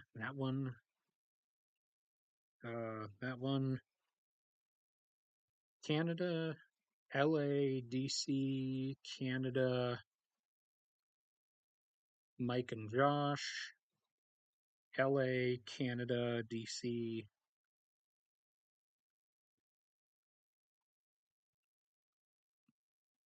Hmm.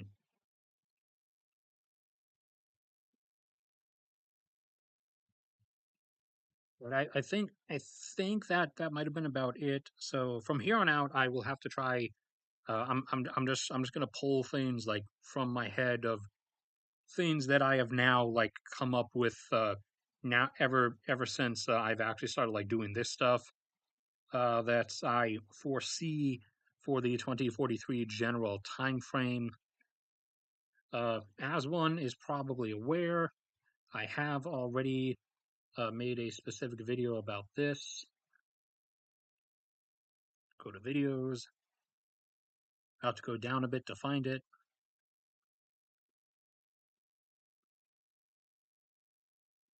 How far back was it? Oh, there it is.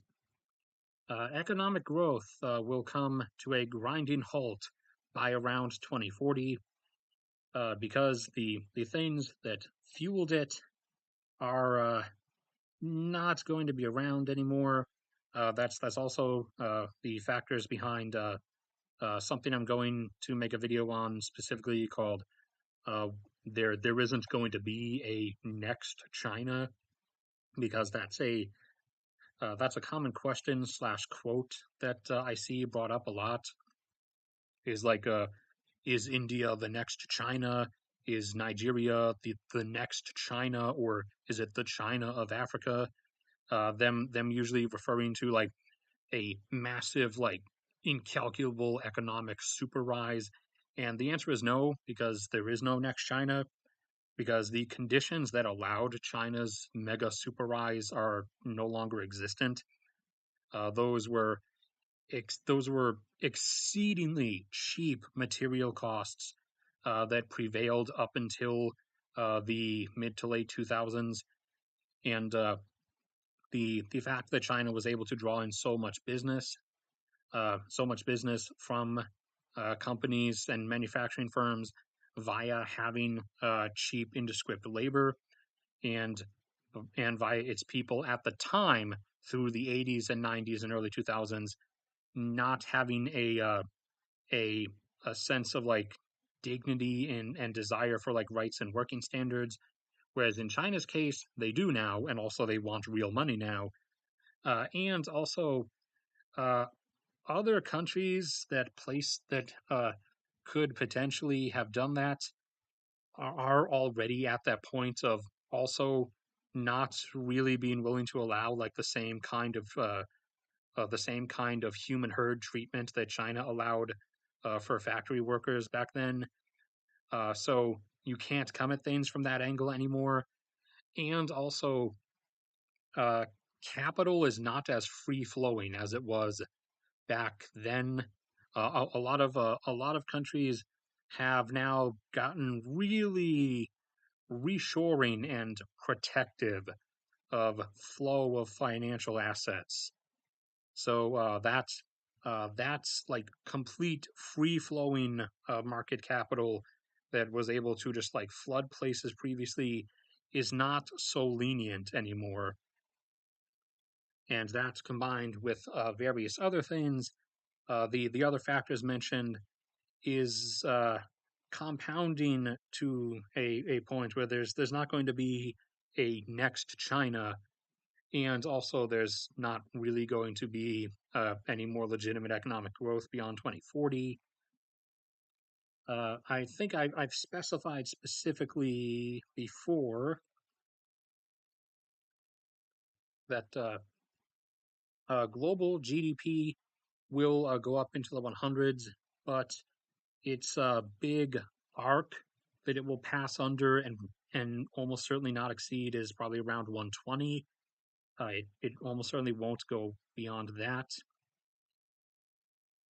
So this jump was the rebound plus would have been growth.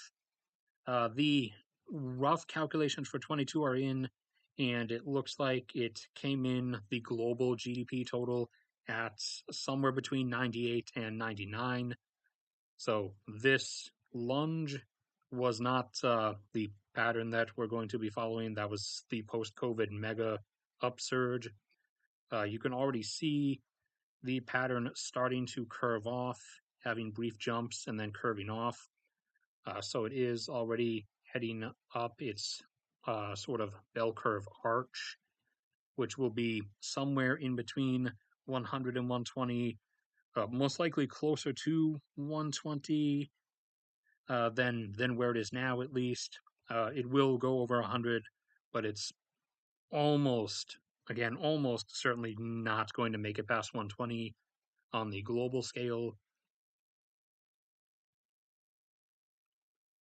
Let's see. Are there any other conflicts that are coming that I could mention? Oh, wait, I actually have those written down. I can get through my papers here.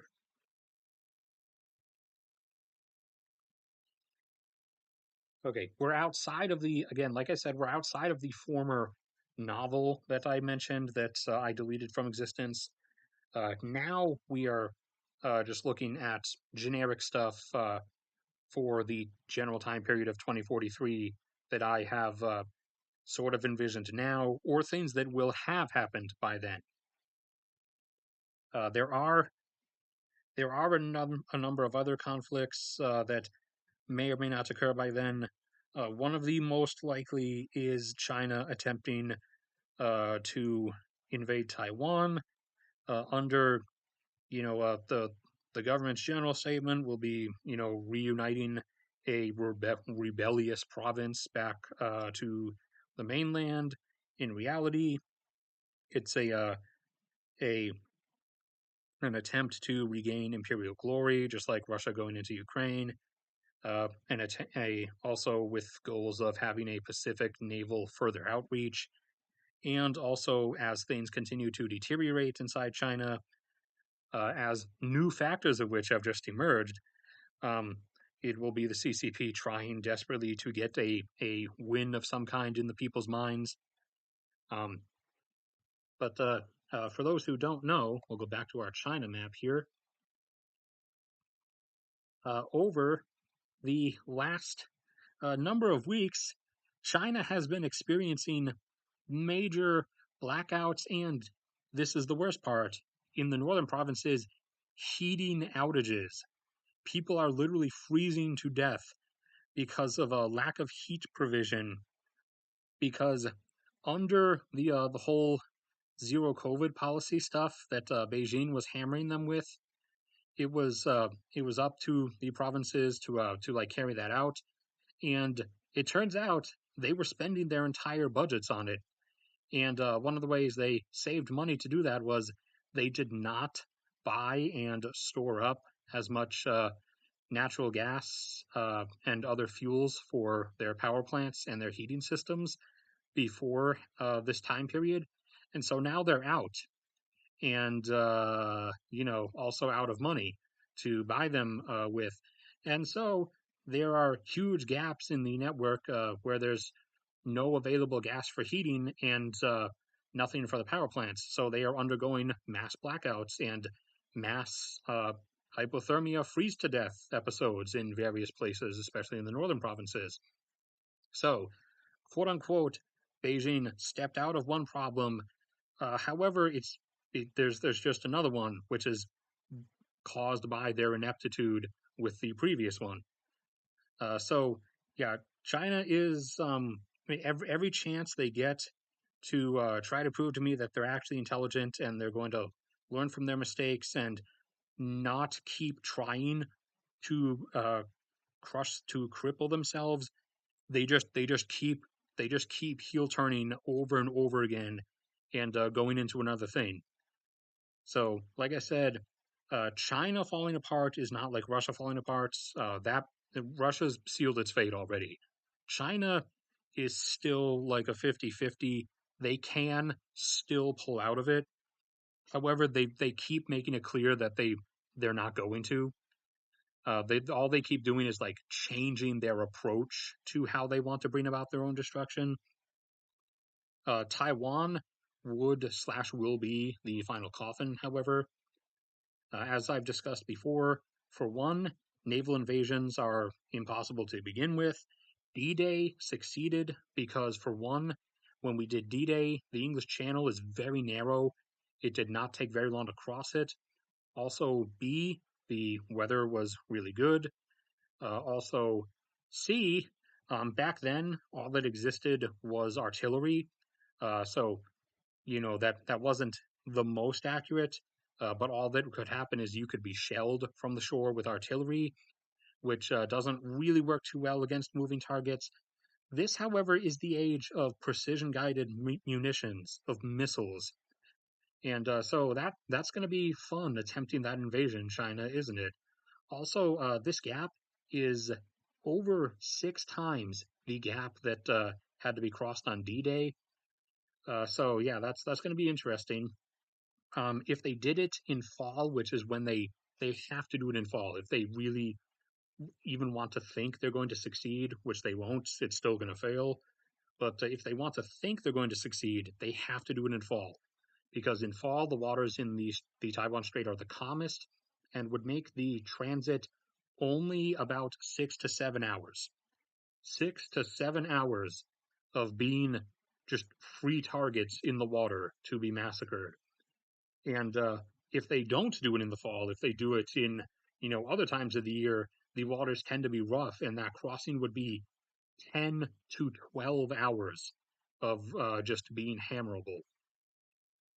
And now we've kind of put them into a choke position because previously I made a video a while back saying that around 2027 or maybe a bit after would be China's best window to invade Taiwan, because that's when they will have built up their best capability. That's when they will have finished enough of an amphibious assault fleet, as well as have built up a fleet of modern airlift transits. However, that was also they also could have waited until then, because previously, before Russia invaded Ukraine, the U.S., were not going to start giving Taiwan advanced stuff until 2026 or 2027. That's when we were going to start. However, in light of the Ukraine situation, we have are already starting this year to give Taiwan advanced stuff. Like I said, I believe HIMARS and NASAM systems are the first thing we're giving them, and next year or the year after, we're going to start giving them Abrams tanks and Apache attack helicopters, and a lot of the older Cobras that we're retiring. And modern like super updated versions of F-16s. So now China kind of has to, if they are going to do this, they're kind of forced into a corner where they have to act before 2027, because by that point Taiwan is going to have so much better modern stuff that China's going to be in an even worse position attempting such a massive futile naval invasion than they already would be. And so, one way or another, it's going to be a faceplant, just like Russia and Ukraine was a faceplant. However, I do expect China uh, to like have much more initial success, although that will not look like as much because a naval invasion is much more difficult. But in terms of like comparative percentage, China will initially seemingly have much more success before it all falls apart. Because for the moment, I'm giving China the benefit of the doubt. Uh, China is a bit more competent in at aspects that Russia is not, and I I have enough benefit of the doubt that China's military personnel haven't like ripped out all the computer units from their tanks and vehicles and aircraft and hustled them off to make extra cash. Because whereas whereas like a lot of the people in the Russian military are conscripted and none of them really care. China does have brainwashing on its side, whereas a lot of people who end up joining the Chinese military are usually tend to be like really patriotic and like really not CCP indoctrinated because they don't hammer the communism thing home that much anymore. They've sort of reverted to just general nationalism. So I don't expect as much incompetency from them as from Russia. However, despite that, this whole thing is still going to fall apart if they attempt it. Okay, I'm going to give them. I'll give them some double-digit percentage chance that they won't try it because maybe despite constantly making even more horrible decisions, they're not actually that dumb, and they are actually slightly as smart as I used to think they are. But then again, I used to believe Russia's propaganda and believed that their military was somehow equivalent to the U.S. So I could always be wrong.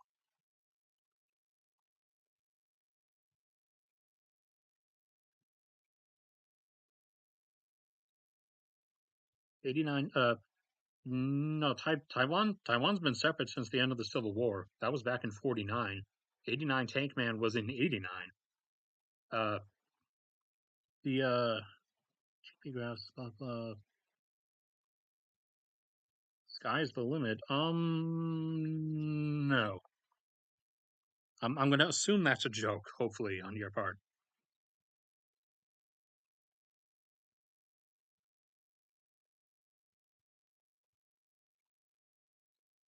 Don't think China would. Yeah, but I also didn't think China would constantly be doing a lot of the like horrendously stupid things that they've been doing. Yet they did. I mean, I also used to be convinced Putin was an intelligent actor, a rational person who wouldn't actually do the Ukraine thing, but then he did. So, these whole assumptions that everyone's going to stick to rationality are not really panning out anymore.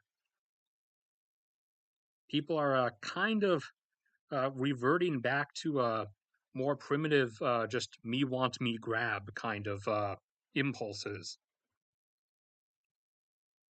Anything else on this list that might happen? What do we have here? What's back here? Oh yeah, I told you guys already about potential environmental military interventions in like say Brazil if Brazil doesn't stop the rainforest deforestation. However, Lula has actually gotten on that way faster than even I thought he would. He has already started sending military units to stop by any force required illegal deforestation of the Amazon rainforest. So he gets a thumbs up in that department. Uh, One area that might end up having it happen is the Congo, the big Congo, because as we will see, let's go to Google Earth. Google Earth, please. There we go. As you will see on Google Earth, when we look at the Congo, once Google Earth feels like loading, the Congo is another spot of a massive. You see? Do you see this? Okay, Google is tracking you, it is stalking you. Okay, we were looking right here. Where did it go? Where did it take us? Right to where we were looking at on that map. Google is stalking you, it is following everything you do. Google is the actual boogeyman. But anyways, the Congo, the big Congo that has the five-way civil war that's been going on for 50 years now, 50 years, is another big rainforest spot. And the Congo doesn't really care about its rainforest. In fact, they recently announced that they're just going to start grazing everything down to because they want to look for oil and more minerals, even though most of their minerals are down the south where the rainforest isn't. So there might there might end up at some point being a coalition of the willing military intervention into the Congo to stop that deforestation as the public goal, with the secondary, not secret goal of being putting down the civil war, suppressing everything in order to make sure that there is no supply disruption to the massive amounts of cobalt, copper, and other metals coming from the southeastern Congo, because the civil war has actually gotten bad enough to the part where it disrupted supply flows before. Back in I think it was in 2018. You can see if we go back on the price charts. Let's get to it. Open up a little further. Yeah, cobalt. You go back to back in 2018, the Civil War got real bad and started disrupting supply flows, and that caused a massive cobalt price spike. Then you had this upward price spike that was caused by just general market uncertainty after Russia invading Ukraine. But yeah, that big, huge price spike was back during the when the Civil War disrupted supplies. And this chart doesn't go back too far, but back in the 90s and 80s, when the Civil War was like super bad, cobalt prices went like exorbitantly high to around $200,000 a ton in, I believe, in back then's money, but I'm not positive. It might be inflation adjusted, but I believe it was 200,000 in like the money of the time, because then the Civil War was like all out at that point. But yeah, so that might be one instance where you see a intervention of sorts, along with I think I mentioned this before, a intervention force into South Africa to ensure the global supply of platinum group metals, because South Africa can't hold itself together. For anyone who's not aware, hasn't been following stuff, South Africa is literally coming apart at the seams right now. Everyone, because of the stupid, at least in the U.S., everyone with YouTube channels constantly frames it in the whole racial stuff because everyone's a part of the culture war. But there's a lot more going on than that. There's also the fact that their power grid has completely collapsed, and they constantly have like 12-hour blackouts across the country, like the whole country, including their mining operations, because their politicians, like politicians are corrupt in general, but apparently the politicians they've had for the last decade have been so corrupt that they have constantly just like taken the money from the national like power agency or whatever and even the guy, like one of the former presidents who vowed to stop the corruption, he replaced everyone in charge of the power agency. He replaced them with his own buddies, who then also just funneled the money into their own bank accounts. And then he pretended to discover that. And so he fired all of them and replaced them with more of his buddies who funneled all the money into their own bank accounts. And so their national power grid agency hasn't been able to fix any infrastructure. Half the time, it can't afford the coal it needs for the power plants. Half the other time, uh, they they also had like a deal with the trucking agencies or industry, most likely when they built the infrastructure, so that instead of running the rail lines right by the power plants like most countries do for coal-fired power plants, the rail lines go to stations that are like close enough, but then they literally have like armies of dump trucks then haul the coal like a few miles or a few dozen miles to the power plants, so that the trucking industry can constantly get lucrative contracts to do that. So South Africa is like completely going in the downward toilet spiral, and it's almost it's almost impossible that they can pull themselves out of it at this point. So if they fall apart like completely, and devolve into like something worse, some kind of force might be sent in internationally to stabilize the situation for the betterment of the people, which translates to securing the mines so that the global supply of platinum group metals doesn't get disrupted, along with the supply of chromium, which South Africa supplies about half the world's supply of, I believe, and manganese, which it supplies about a quarter of the world's supply of. So that might be a thing that happens. We'll have to wait and see. Already talked about the inevitable various wars Turkey's going into. They're all but bragging about the fact that they're going to invade those Greek islands right off their coast. They're just flat out not even hiding it. They're just outright declaring it at this point. Uh, they're constantly bombing northern Syria. They haven't crossed the border yet, but the newest videos that have come out in recent weeks have shown them moving echelons of tanks and APCs and infantry fighting vehicles to the border. So the actual land invasion is coming. I would assume probably sometime this year, and then eventually there's going to be the war with Iran, in which they're going to seize the northern Azeri provinces of Iran, give those to Azerbaijan. Azerbaijan lets Turkey do whatever they want, so they'll let Turkey in there, and Turkey will then have their own border with North Iraq. They'll have northern Syria, probably this chunk by the river. That happens to be where about half of Syria's oil is. Syria doesn't have all that much, though.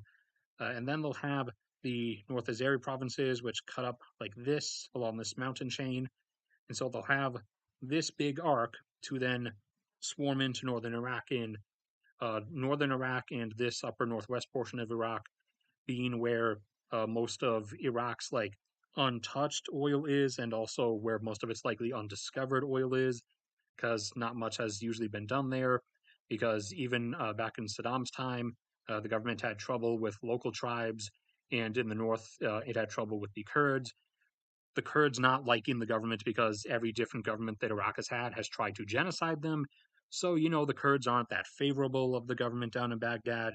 It tends to happen following an attempt to massacre everyone of your ethnicity. So Turkey will probably, despite wanting to kill the Kurds themselves, Turkey will probably, uh, you know, pose their own like excuse, some nonsensical thing, Russian style of like they're going in to liberate the Kurds from the Baghdad government or something, even though they would just as soon massacre the Kurds themselves. And they're going to go in and want to seize control over the basically Iraq's going to be the last one standing, as everyone else's plateaus are beginning to fail, and they're going to want control over that in their whole grand Ottoman restoration path that Erdogan has taken them down, and that's going to inevitably draw them into conflict with the U.S. NATO, which Turkey will no longer be a part of at that point, and other participatory members, including Australia. Uh, almost, they won't be of much help, but Saudi Arabia. Uh, at that point, probably Israel, because once Israel gets over their current infatuation with Turkey and realizes that Turkey just wants to re-seize all of their Ottoman territory, Israel's going to realize that they were once part of the Ottoman territory, and so they're going to be like, all right, we're into. And so then it's going to be everybody against Turkey, which Turkey's obviously going to lose that because it's everybody against them. And so, well, and also Iran will jump in on that too because they're going to still be pissed off about losing the Azeri provinces. And so there'll be a big conflict there again. And other than that or beyond that, well, that would be going beyond the 2040s. So beyond that, I can't tell you anything specific other than stuff is just going to really quickly devolve into abject chaos in a lot of places. As I said, the 2020s, this decade, things will try to stay seemingly normal, and as long as you are at least middle class, you should be able to pretend things are still normal. However, the blatant signs that it's not are going to be there. In the 2030s, it's going to start arcing over and heading into the downward curve to where it's not even going to be able to the world isn't going to be able to even lie to itself anymore that things are still normal. And even if you're middle class, it's not going to work for you. You're going to have money to be able to pretend things are still normal. And once we hit into the 2040s, that's when we just go into a precipitous drop on the global scale. I should probably check chat.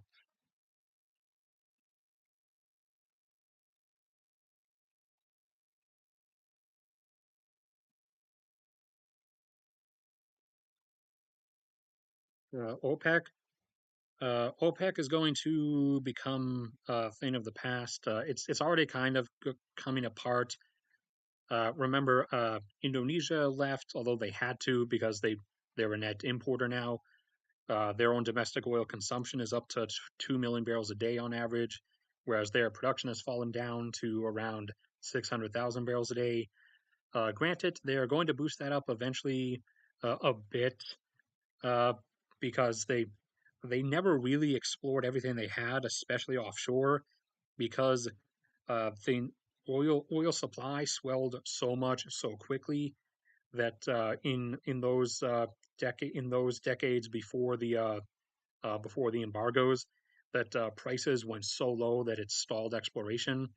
And then after that, during the embargoes, Indonesia was having internal problems and civil unrest. Not really civil war, but it was not the best time. So countries didn't during the 80s and the 90s. Countries didn't really want to do any exploration there. And then once you hit the later 90s, prices had collapsed, so there was no incentive for it.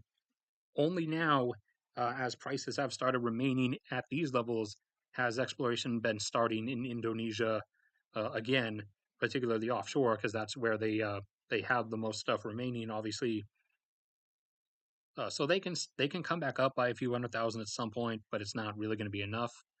Qatar used to be a member of OPEC, you remember, and they left because they got tired of it. Because if you're not aware, OPEC is basically just Saudi Arabia's boys' club. Because their OPEC members have votes, but in reality, like Saudi Arabia just says X and then everybody does X. So Qatar got tired of that, so they left. Ecuador got tired of that, so they left. Venezuela is no longer really participatory because of their situation. Libya is no longer participatory because of their situation. They are still members on paper, however. So it's gradually coming apart. People are leaving one by one. So I don't really they're not as big as they used to be on as a thing on their own. Also, literally OPEC plus is a thing. Like countries outside of OPEC also like participate in production cuts. So like it's kind of a become a moot point. Like you don't need to be in OPEC to, or OPEC doesn't need to be a thing for there to be some international agreement on oil production cuts. So it's kind of losing its purpose, and also it's devolved into just whatever Saudi Arabia wants, anyways. And everyone, particularly in the Persian Gulf region, is kind of a bit tired of Saudi Arabia. So that's sort of coming undone. Also, Saudi Arabia, no matter what the situation, is going to get to a point where they are just constantly calling for production cuts. Because, like I said, they're uh, they're not going to be able to maintain their 10 million barrel per day production plateau any longer than the very early 2030s, probably around like 2031, maybe 2032, if things go overly well for them. So they're going to be constantly calling for production cuts anyways to try to not expose their declining ceiling. And then past 2032, they're going to start constantly just lowering their production, stair stepping it down on their own every couple of years in order to hide the fact that they have passed the point where they can no longer maintain a 10 million barrel per day plateau. But they're going to frame it in such a way as like we are voluntarily lowering our production in order to do our parts to help maintain oil prices conducive to global exploration and development. So as long as they can, they're going to try to hold the illusion that they haven't passed the point where they can no longer maintain that 10 million barrel per day plateau. But everyone is aware because I've informed you all now, and by everyone I mean the average couple hundred people that watch most of my videos. I know I get a few that get like thousands every now and then, and those are nice because that gets me a nice bit of income. But I think my usual is like a couple hundred. So a couple hundred of you are aware or will be aware that that's not actually the case when they start doing that. But yeah, OPEC's relevance is starting to disappear. It's going, the whole group doing production cuts thing is going to continue, but it's not like going to be like a specifically OPEC thing because it started becoming just a general group of nations in like in general. So others leaving OPEC, I'm not sure like who would and by how and at what point. I'm reasonably confident Iraq is probably going to leave within the coming years because they really want to just go up to their maximum potentials, which are in the upper single digits, over 7 or 8 million barrels a day. They really want to do that, but they keep getting held back every time Saudi Arabia calls for production cuts in order to try to conceal their own production ceiling in its decline. So Iraq is probably going to leave eventually, and I'd say there's probably a fair chance that the UAE might pull out as well because the UAE also wants to maintain in they also want to maintain a elevated plateau to have a greater export ratio since their own domestic oil consumption is so high now. But they keep getting held back by Saudi Arabia calling for new production cuts to save their own public image, like I said. So the UAE, I think, also might pull out at some point so that they can go up to and maintain the 4 million barrel per day plateau that they want to. Because Iraq and the UAE are unique amongst all the others in that OPEC, and by OPEC, I basically just mean Saudi Arabia, is constantly holding them back. So they're getting pretty tired of that. And I would call them probably the most likely to leave of their own accord, that is. Others will eventually slip out because they're no longer exporters, and some might get kicked out for just being constantly in chaos, like Libya and or Venezuela. But two that might leave of their own accord, or the most likely, are probably Iraq and UAE.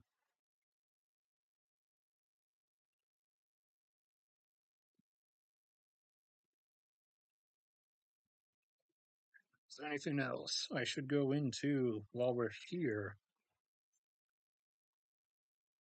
me flip through my notebook of things, see if there's anything I'd rather just cover now instead of going through the effort of editing a video. Check on that. I'll make videos for that stuff. What's this? Oh, that's coming out soon. The the MCS 2023, the update on the yearly mining output levels that comes out every year. A guy from the USGS got back to me and told me they're supposedly releasing it extra early on the 31st of this month, so on Tuesday. Hopefully, hopefully he's right at least. Uh, so not yet, obviously, still the 2022 one. So I'll check on Tuesday and we'll see if it's out. All right, anything else? What's in here? I think I was saving that for a different video. Oh yeah, the what the 2030s are going to be like video. Okay, I will actually do that as a video. Do I have anything else in here? I don't think so. But that's partially because I'm lazy, and half the time I don't actually do stuff.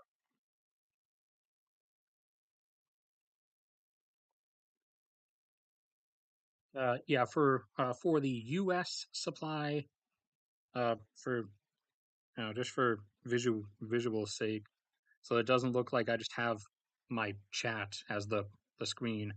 I'll actually go to Google Earth once again. Oh, my laptop's cooling fan is pissed off at me.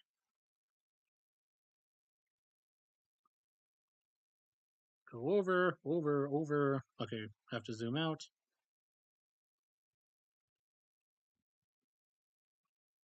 Yeah, for the US, we are now, we've shied away from the 22 thing and are more commonly now sticking at 20 million barrels per day because of elevated prices.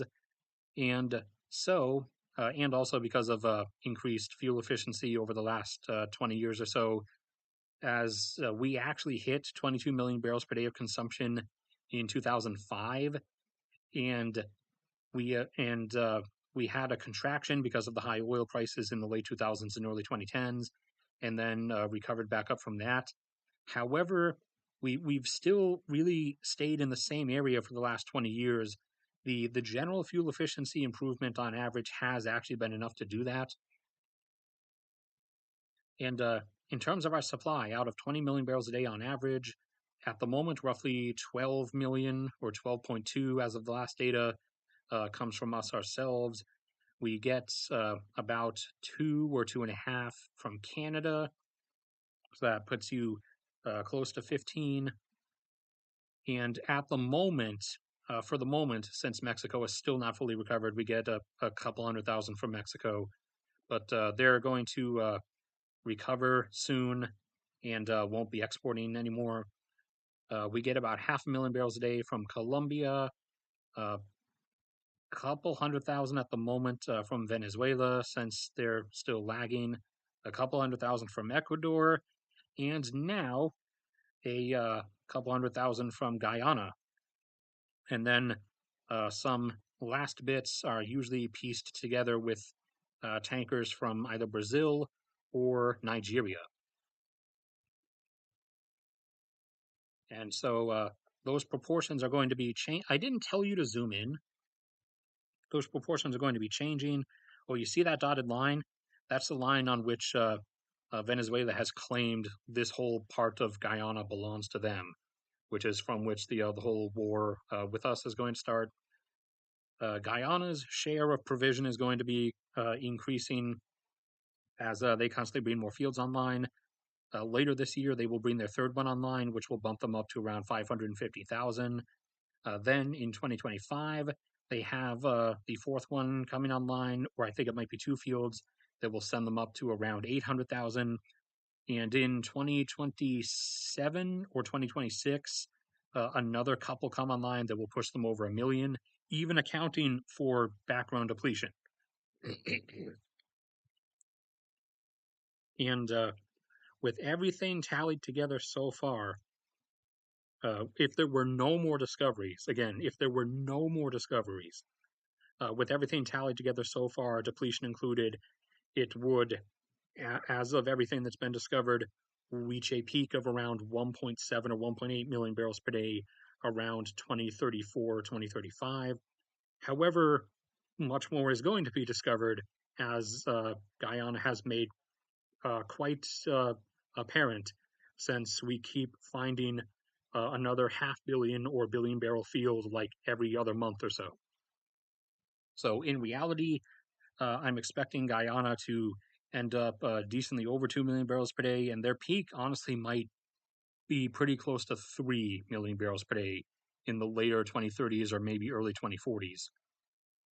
So they will be providing a good bit of U.S. supply, along with a inevitably restored Venezuela to at least 3 million barrels per day, if not higher, after the almost inevitable conflict that's coming, unless somehow a natural regime change occurs in Caracas by itself, maybe. I personally doubt it, but it could always happen. Or Caracas could just get smart. I mean, Maduro did just decide to let Chevron in again, although he's let them in twice already, and then kicked them out a few months later, despite them being able to recover oil production in Venezuela by like 400,000 barrels a day each time he lets them in. So he's let them in again. This is the third time. So is he going to let them stay and try to recover what his state oil industry is incapable of recovering?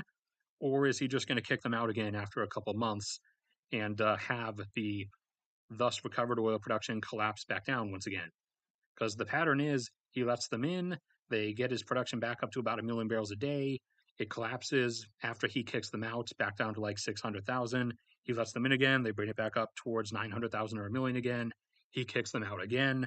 It then obviously collapses back down to 600,000 again.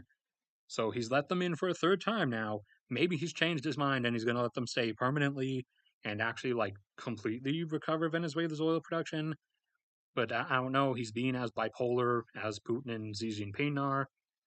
Uh, the only the only good thing is that, like I said, Venezuela doesn't have a real military for him to be bipolar with.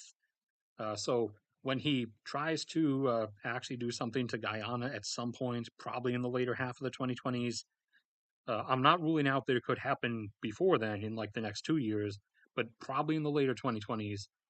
So when he actually tries to do something to Guyana, he's not going to really have the capacity to do so, to inflict like real damage. And then, so after that happens, Venezuela is going to go up to 3 million barrels a day and potentially higher. However, as they economically recover, their own consumption will come back up to where it was before. So around like 600 or 700,000 maybe. So 2.5 million barrels a day you could probably count on being exported from them, which will be regionally deadlocked to the U.S.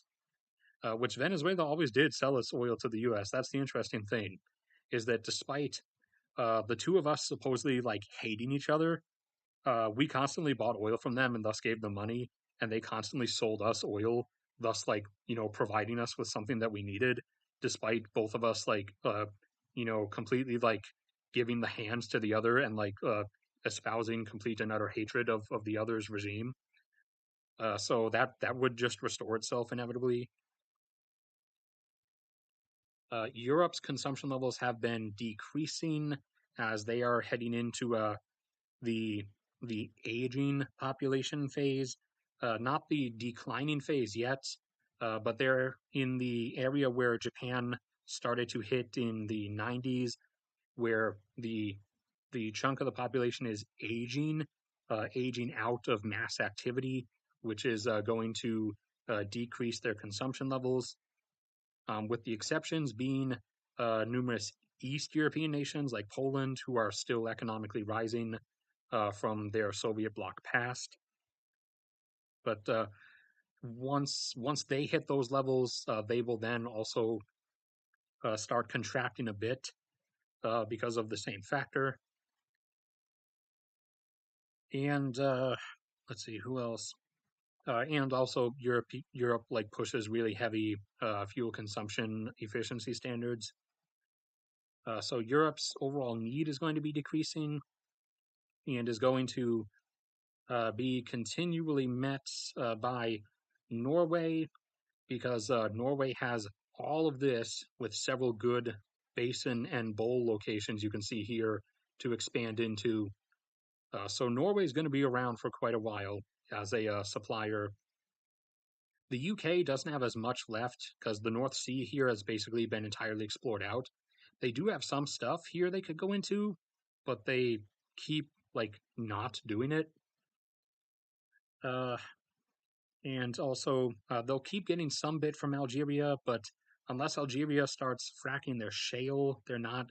Algeria is going to be declining as a supplier. They should uh, keep getting some bit from Libya as long as Libya stays in a stable position. However, that is another area that might happen is an actual like full blown coalition intervention in Libya if Libya can't stabilize and keeps staying in a three-way civil war in order to establish a single regime and restore Libya's oil production capacity to its 2 to 3 million barrel per day fullness. They will also Europe will also get shipments from Nigeria and declining shipments. Actually, no, sorry, they don't. They already didn't get anything from Angola. Angola's oil goes to China. Namibia's oil will most likely be getting sold to Europe, however, along with Mozambique's, as Mozambique picks up production. Although they do have more gas than oil, but they do have oil accompanying the gas because it always is there. But Namibia will be going up to probably somewhere between 2 and 3 million barrels a day. And then uh, outsets from that can always be made up, obviously, by Persian Gulf imports. However, oil will inevitably start coming from uh, Novorossiya again, not the Novorossiya that Russia wants, that it usually refers to parts of Ukraine as, but the real Novorossiya, which is going to be something along the general shape of this. That there will eventually be oil coming from them again, as I explained in the last stream. If you want to watch that VOD of like where future oil will be coming from, future like oil developments, there is a good bit here in these various Arctic waters basins, and they will most likely hold on to this upper portion here where a lot of the production comes from right now. And a fair bit of it also comes from, although it's declining fast because these fields are really old, but a fair bit also comes from around here, and some of it in Bashkiria and Tartarstan, which will obviously transit through Russia. It'll just be Bashkiria and Tartarstan as independent states, getting a decent chunk of the money for it at that point. And then some of it down here in Chelyabinsk.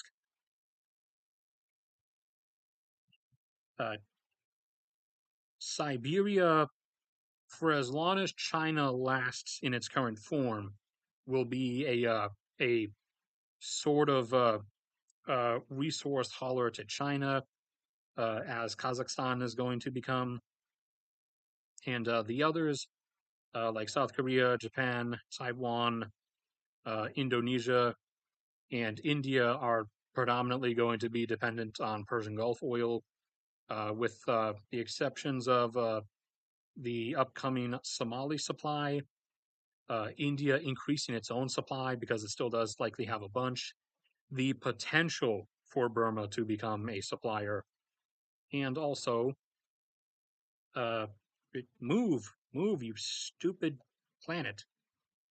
I'm just kidding. You're not. Earth isn't stupid. Earth is the best planet, obviously. And also, actually, Argentina is going to pass the line of being a net exporter again eventually, even if only because of the Vaca Muerta shale, because they can take that pretty high up, and they're already up to about 600,000 barrels a day in total oil production, whereas their domestic consumption is around 700,000. So they are within a year or two, they're actually going to become a net exporter again. However, uh, their however, their oil is just going to go immediately across the borders to Uruguay or Chile. So they're not going to be like a tanker exporter. For natural gas, they will be though, because I believe their natural gas production is up to right now 4 billion cubic feet per day, and they only consume like two. And they're flaring a bunch of gas at Vaca Muerta because they don't have the pipeline capacity to export it. However, they are in the midst of constructing a pipeline that I think is supposed to be done in 2 years. And once that's done, they will be able to go up to a total production of 6 billion cubic feet per day, 4 billion of which, because they only consume two, will be exported. And gas consumption isn't really that much of a thing in South America. So it's mostly just going to be LNG tankers, most of which will probably go to Europe. And that's that on that scale so far.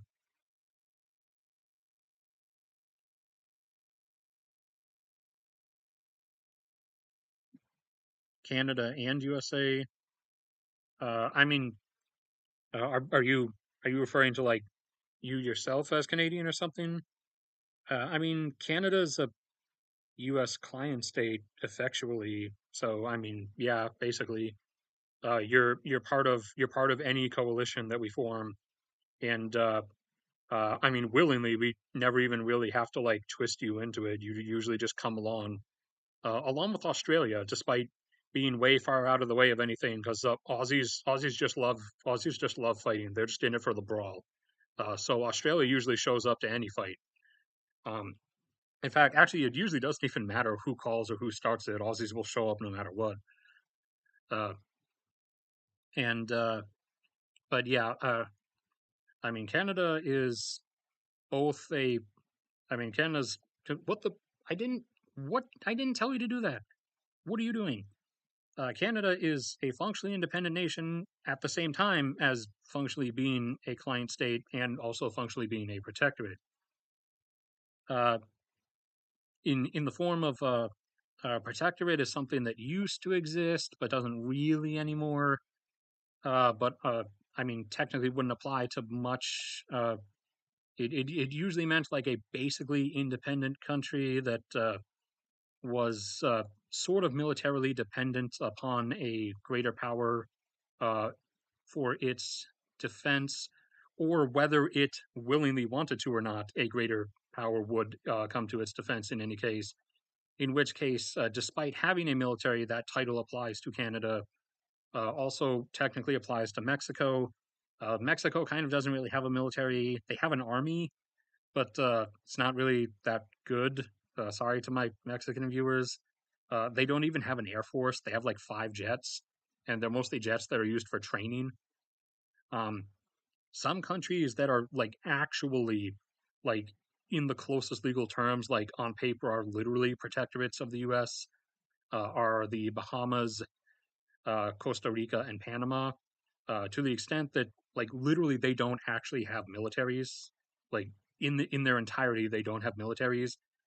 But it is embedded in our military doctrine that any form of aggression taken against them will incur a full, as well as Canada and Mexico, will incur a full and absolute hammer down response, the same as which would be given as if said aggression were taken to the United States itself. And it isn't just a smaller island nation thing to not have a military, because the others there all have militaries. Uh, even the island nations down here, like Grenada and stuff, have militaries. They're tiny; they only have like 1,000 people, but they do have militaries. Whereas the Bahamas don't have a military, Canada doesn't have military, and Costa Rica doesn't have military. They actually completely uh, hand over to us for protection, which basically uh, for you guys, for them, and for you guys, Canada and Mexico, that is like I'll actually put my hands up for that. That is a valid strategy. You can go ahead and do that. Whereas like Europe, a lot of the nations in Europe are now kind of suffering the blowback from trying to do that strategy themselves. whereas that wasn't always going to be the best idea for them to do. Like in Canada's case, or Mexico's case, or the Bahamas, or any of the others, that's perfectly fine because, for one, no one's going to come here anyways, because they'd have to A, come through South Korea or Japan, or come through all of Europe to actually like come out into either ocean and then approach here, in which case they would have to make it through various layers of the US's like insanely massive and indomitable naval fleets, which would not happen. And then, even if they did so, what did I do to this? I did something. Even if they did so, uh, then by sheer proximity, we would then attack them anyways before they actually got to do anything, because that would that would be taken as a threat, just the fact that they were that close. And then also, even if you remove the whole friendship thing and assume just on a calculated cold utilitarian basis, uh, either attacking you or Mexico would be attacking like one of our primary economic external engines slash in your case a major critical resource provider. Although technically Mexico is too, because they supply almost all of the silver that we import, along with all of the fluorspar that we use to refine our aluminum, and that you use to refine your aluminum. So attacking either of those, even if you remove the whole friendship thing and assume no caring, just like cold utilitarianism, or uh, I forgot what the proper term is, then it would still incur a massive military response anyways, because you are threatening to cut off a critical resource provider. Right, I need to refresh this because I ruined the globe somehow. Refresh, please. Thank you.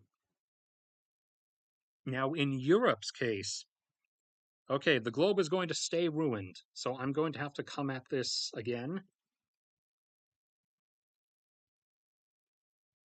I don't know what I did, but it didn't like it, and I don't like it either. Okay, don't you... Are you seriously doing this? It's seriously doing it. What are you doing? How do I fix this? How do I fix this? Oh, okay. I guess that worked. Never mind. I fixed it. All right, adjust that. Zoom in. So in Europe's case, uh, yeah, Europe's a bit less able to be that complacent. However, ironically, they were getting really complacent, with some exceptions. Primary exceptions being France and Polska. Polska is the best, by the way. Also, Finland, because Finland has been hardcore from the very beginning. But yeah, Europe was getting really complacent up until Russia invaded. Like Germany had essentially gutted its military and didn't really care.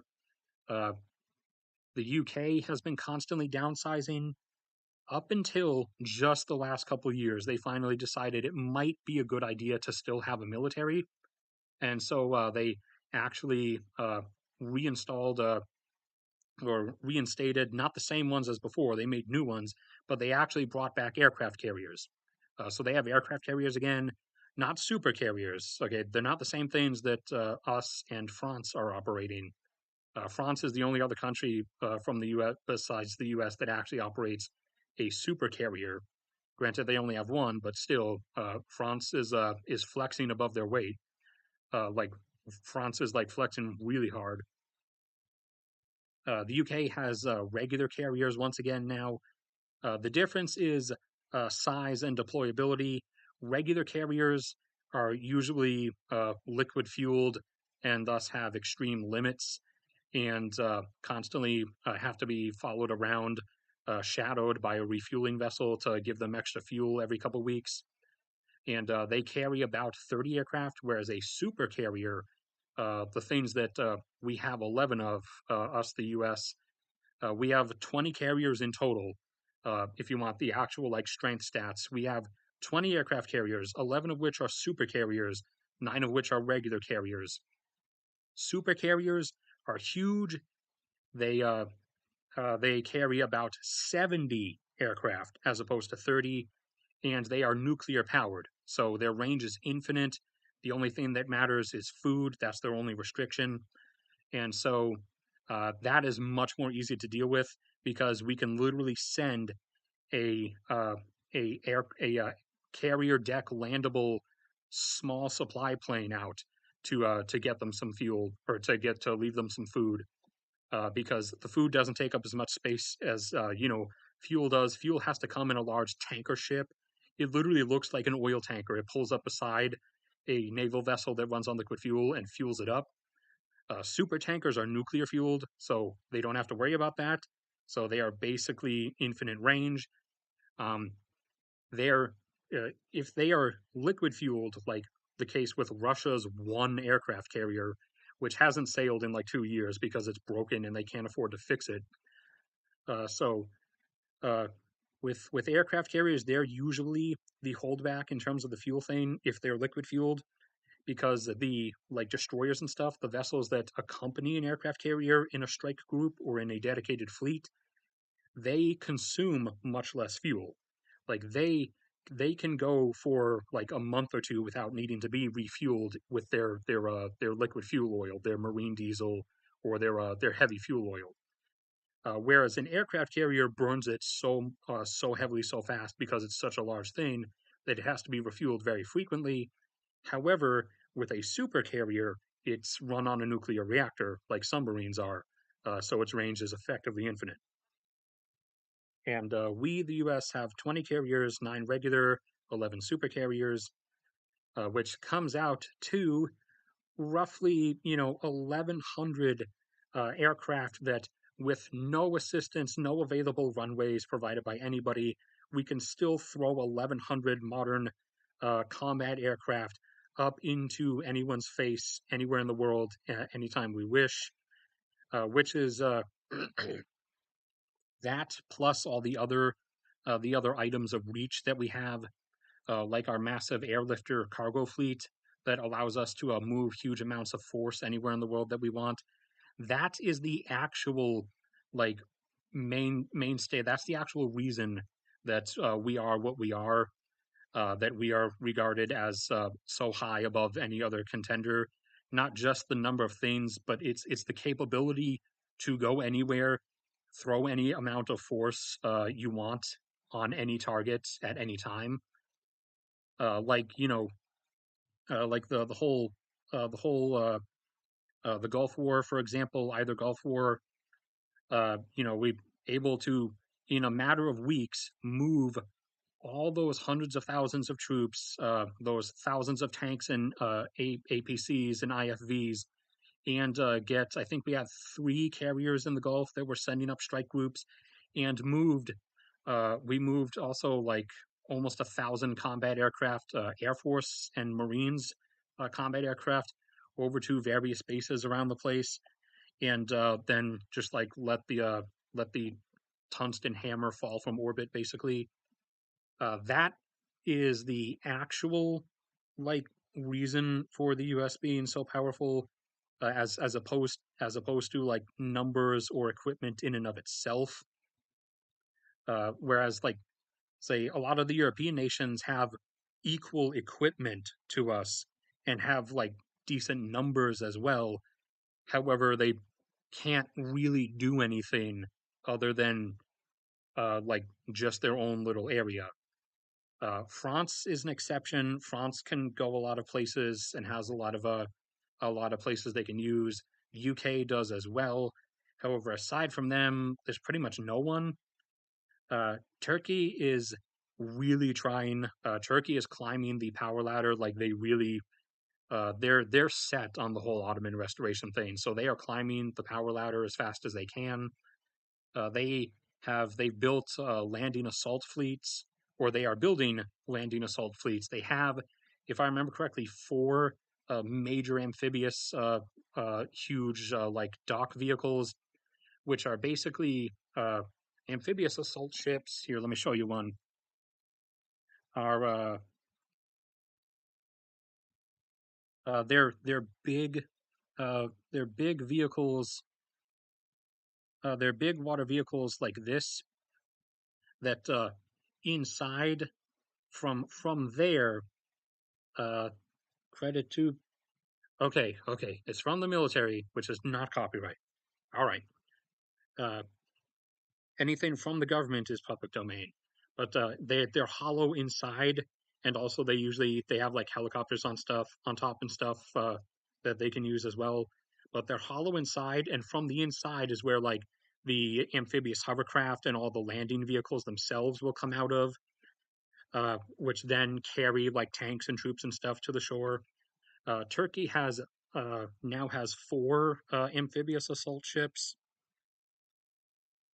and I believe they're of the same kind Egypt has, so they're of the 10 carrier variety, in that they can carry uh, they can carry the stuff to once they get to a location rapidly deploy 10 tanks carried by landing vehicles, or each landing vehicle could instead carry two or three AFVs or IFVs, or could carry, I think, each like 80, I think 80 personnel, not because of the weight limit, but just because that's how many would fit on it.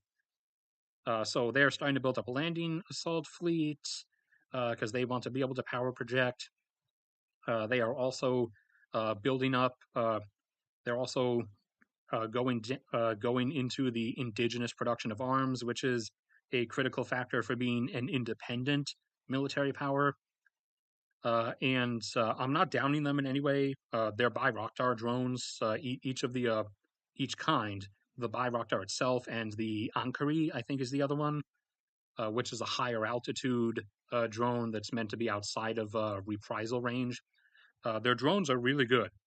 I mean, they've wrecked Russia really hard in Ukraine. So their drones are definitely effective. Uh, they're missing they're missing a size of air force, whereas comparatively, we the U.S. have about 2,500 combat aircraft combined between the U.S. Air Force, Navy, Marines, and everything, um, for a population versus a population of 330 million, whereas Turkey, for a population about one quarter the size, instead of having one quarter as many, say 750 combat aircraft, they only have about 200. So they're lacking in that department. They are trying to build that up, though. We kind of cut them off from the F-35, however, so now they're kind of having to go down different pathways and starting to stick their hands out to other people. Uh, their navy is all right. They're starting to build it up, but it's not as capable yet. And they are probably going to lose a chunk of it when they fight Greece to take those islands. But oh yeah, the subject of Europe as a whole. Sorry, I went way off on this, but yeah, Europe was getting complacent. Germany had gutted its military. Belgium had gutted its military. The UK had been downsizing, but thankfully has suddenly decided to not be stupid anymore. France never went stupid. France has always maintained a strong military, and France is also France is actually secretly the real number three, because the list of most powerful militaries on Earth went. You probably are used to it formerly going the U.S., Russia, China. Some people threw India on there, and then it would be some of the European powers. In reality, we've seen the truth come out that Russia never deserved that spot, and honestly, doesn't even really. I would, I'll give them some generosity. Uh, I'll leave them. I'll let them have number 10. How about that? I'll let them keep number 10, just because of some numbers, but that's not really that much anymore, because they're throwing those numbers all to their deaths by sending waves of infantry towards machine gun fire. But anyways, in reality, China gets the number two spot now. Okay, until they prove otherwise, which they might do for all I know. But I'm going to let them. I'm going to give them benefit of the doubt. Let them keep number two for now. Number three, honestly, actually, should be France. They would be followed by the UK Actually, no, technically, sorry, the UK is five. Japan is technically number four.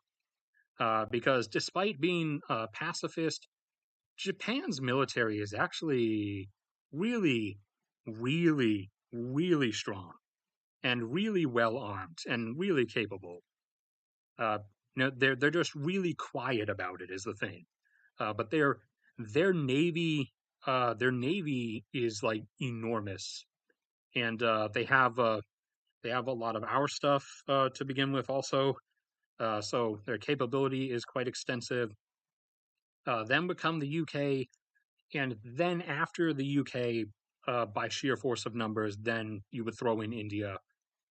Although India is gradually moving themselves up the list, they do have multiple aircraft carriers now, but they're just regular carriers, so low aircraft counts and have to rely on liquid fuel. And also, apart from that, they don't really have anywhere they could go that would like let them go places for power product projection other than like Bangladesh. And I think Tajikistan lets them in, but Tajikistan lets everybody in. Like China has a base in Tajikistan, Russia has a base in Tajikistan. Well, Russia did. Russia pulled their personnel out of there like every other base to throw them all to their deaths in Ukraine. But I think also, let's see, I think the Seychelles let them some places in there, but that's about it.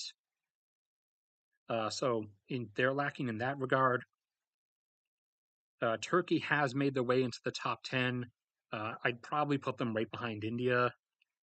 And then after that, once you get past that, then it starts getting murky and stuff sorts to stop mattering because you get to a point where everyone beyond that is like on the same level. Although Poland is also climbing really fast because Poland has been bulking up just in case just in case Russia manages to pull out like a surprise anti-miracle win. They won't, but just in case. In fact, if we zoom in here, uh, yeah, like I've said before, although I think I said that on Twitter, there is likely going to be like one more major push, uh, one more, one more like front collapse, uh, and one more like push attempt from Russia as well. So one more major push from each side before, uh, during the latter part of this year, the major turning points coming like once we hit the turn of the season into summer. So around like May or actually probably into June, maybe. But maybe May is when the grand thing will finally like tip over into like the complete collapse of everything on Russia's part. I'm not sure what Ukraine's intended uh, pre-final push is. I mean, I would expect something like Duke out. Like they've been constantly indicating a push towards Melitopol, but in reality, that means they're probably going to pull a sneak around because that's what they've done each other time. They made it look like they were going to come at Kherson like this, but then they ended up coming in an unexpected direction here and scissoring everything in half. They did something similar in Kharkiv and in Liman. So I'd expect something more like initial outlook of this, but then swinging towards Mariupol, which Russia would then believe that switch because Mariupol is kind of symbolic. However, at the last minute, once they had pushed through this in between weaker part of the lines, ignoring Mariupol and swinging back west and just riding along the coast this way because they were already behind the defense lines at that point. And once you have an enemy force behind your defense lines, like running parallel, just digging in to your occupied territory, you have no choice, assuming you're a thinking person, but to collapse your lines over this way. And so that would liberate most of Zaporizhia, and Russia would be stuck here, and they would then withdraw to Crimea anyways, most likely just to get out of the sandwich situation and shrink the need to defend front to just this. and because some of the generals in Russia would also be seeing the writing on the wall, anyways. And then pulling resources because they really want to defend Crimea more than Donbass. They'd start pulling things out from Donbass, and Ukraine would be able to push and take the northern arc and reduce the Donbass holdings to what they were originally for Russia at the start of the war. And by that point, Russia would be reduced to just having Donbass and Crimea, like back where they started. But now, having thousands and tens of thousands, hundreds of thousands of dead people in exchange for being right back where they started. And then Ukraine's not going to stop. They've indicated that, and we've given them thumbs up for it. So they're just going to push anyways. And I honestly think they're probably going to ignore Donbass and go for Crimea instead. Once Donbass has contracted back down to Russia's original holdings, because that particular like contracted area was full of people who wanted to be in Russia. So Ukraine's probably not going to care. Uh, whereas Crimea was where Russia just sort of did the jump snatch thing and said, "Hey, look, we held a totally legit referendum and they voted 97%." So, whereas in reality, the divide there have been a lot of Russian-leaning people in Crimea over time. However, the divide's always usually been about half and half. So the 97% thing was a load of BS.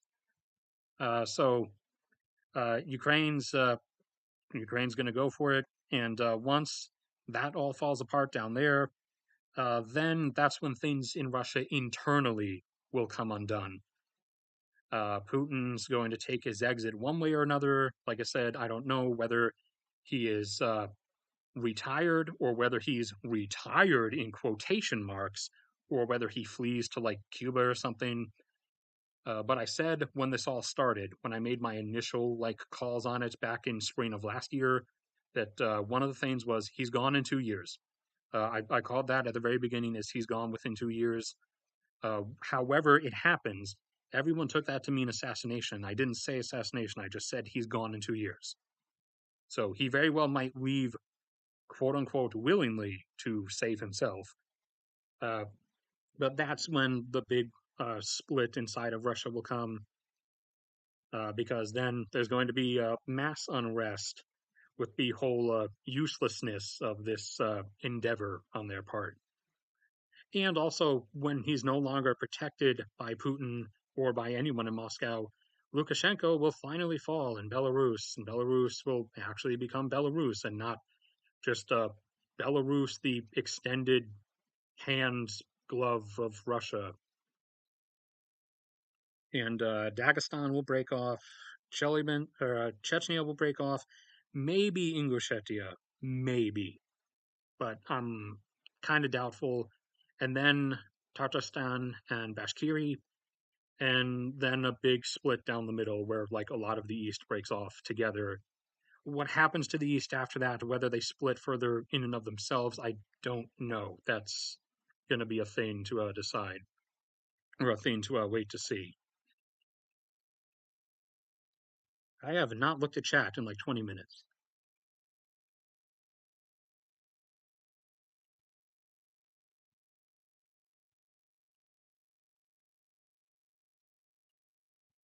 Red Red Sea? What always?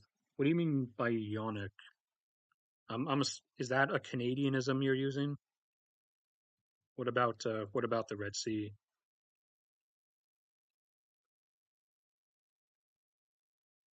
I'm not much is going on there other than Saudi Arabia has been buying instead of invading and conquering people. Saudi Arabia has been buying territory from Egypt, Israel, and I think Sudan in the Red Sea, like various islands and capes and like points and peninsulas. Saudi Arabia has just straight up been buying them from people, like saying, "Here, give us that piece of land right there. We'll give you $1 trillion." And most of the surrounding nations are in heavy debt. So most of them are like, oh, sure, yeah, we'll take $1 trillion, like straight up, not in long-term payments.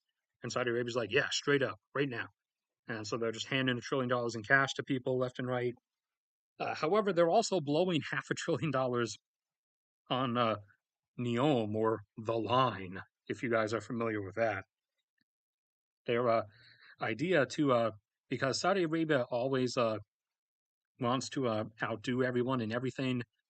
So in architecture, they've moved on from building their kilometer-tall skyscraper, and that's like so last year or last decade. Now they're going to try to construct a 500-meter tall, 200-meter wide, 75-mile long skyscraper across their desert. Uh, they they they they describe it as it's going to be a big shining silver wall of prosperity to show the true economic might of Saudi Arabia. In reality, it's never going to exist because it's a internal like money funneling scheme because the country or the company that's contracted to build it is owned in majority shares by the crown prince of Saudi Arabia. And he, in charge of the government, paid the company, which is his company, which means most of the profit goes to him directly. He paid using Saudi government money $500 billion to said company, which is basically just paying it to himself because it would be too straightforward to just put money from the government's account directly into his own bank accounts. So he created this delusional idea, made a construction company of which he's has like I don't know 90% of the shares or whatever. Awarded his own company a contract as the head of government and used government money to pay his own company, i.e., himself, $500 billion. So so yeah, that's Saudi economic brilliance. I mean, the Saudi population is like a lot like the Russian one in that they're way too accepting of their repression. So I don't think anything's going to happen there yet. But I mean, if anything got bad, like the uh, the Saudi royal family would just like immediately flee the country because they could go basically anywhere because anywhere would accept them because they could just bribe anyone they wanted. Uh, yeah. What else? I don't think there was anything else. I don't remember what I was originally getting at with that. I went into a thing about the line. Oh yeah, that they're buying territory from other countries because they don't know what to spend their money on or something, or they can't stop zooming in when I don't tell you to, or they can't spend any more money bombing hospitals in Yemen. Like there's no more hospitals to bomb. They bombed them all. So there's nothing left to do. I mean, they could bomb hospitals in Syria, but Russia already did that a lot, and Syria's own government does that a lot. So I mean, they could go do it. I don't know, down in like Sudan, but Egypt might get a bit pissed about that. They could do it in Iraq, but we would get pretty pissed about that. They could do it in Israel, but Israel would flatten them if they tried that, and also we would get really pissed about that. They could do that to Jordan. However, we would also get really pissed about that and would flatten them in response. And they could do it to any of the others, but these are all like major global suppliers of various things. So that would incur like immediate responses. Or maybe they could go bomb hospitals in Iran. But the thing is, Iran has like a military and not just an air force, which Saudi Arabia basically just has an air force. They don't really want to have like a ground army, too big of one at least, because they don't want to chance a revolution. So, I mean, they could go bomb hospitals in Iran, but Iran would retaliate and would kind of knock them out. So, Saudi Arabia's run out of things to do because there's no more hospitals to bomb in Yemen.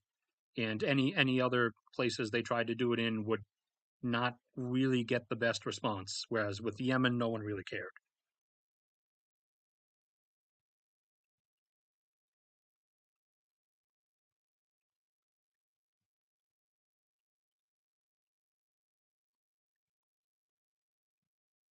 Right then, we went well past the actual subject of the video, and then went into a bunch of other rambly stuff like I always do.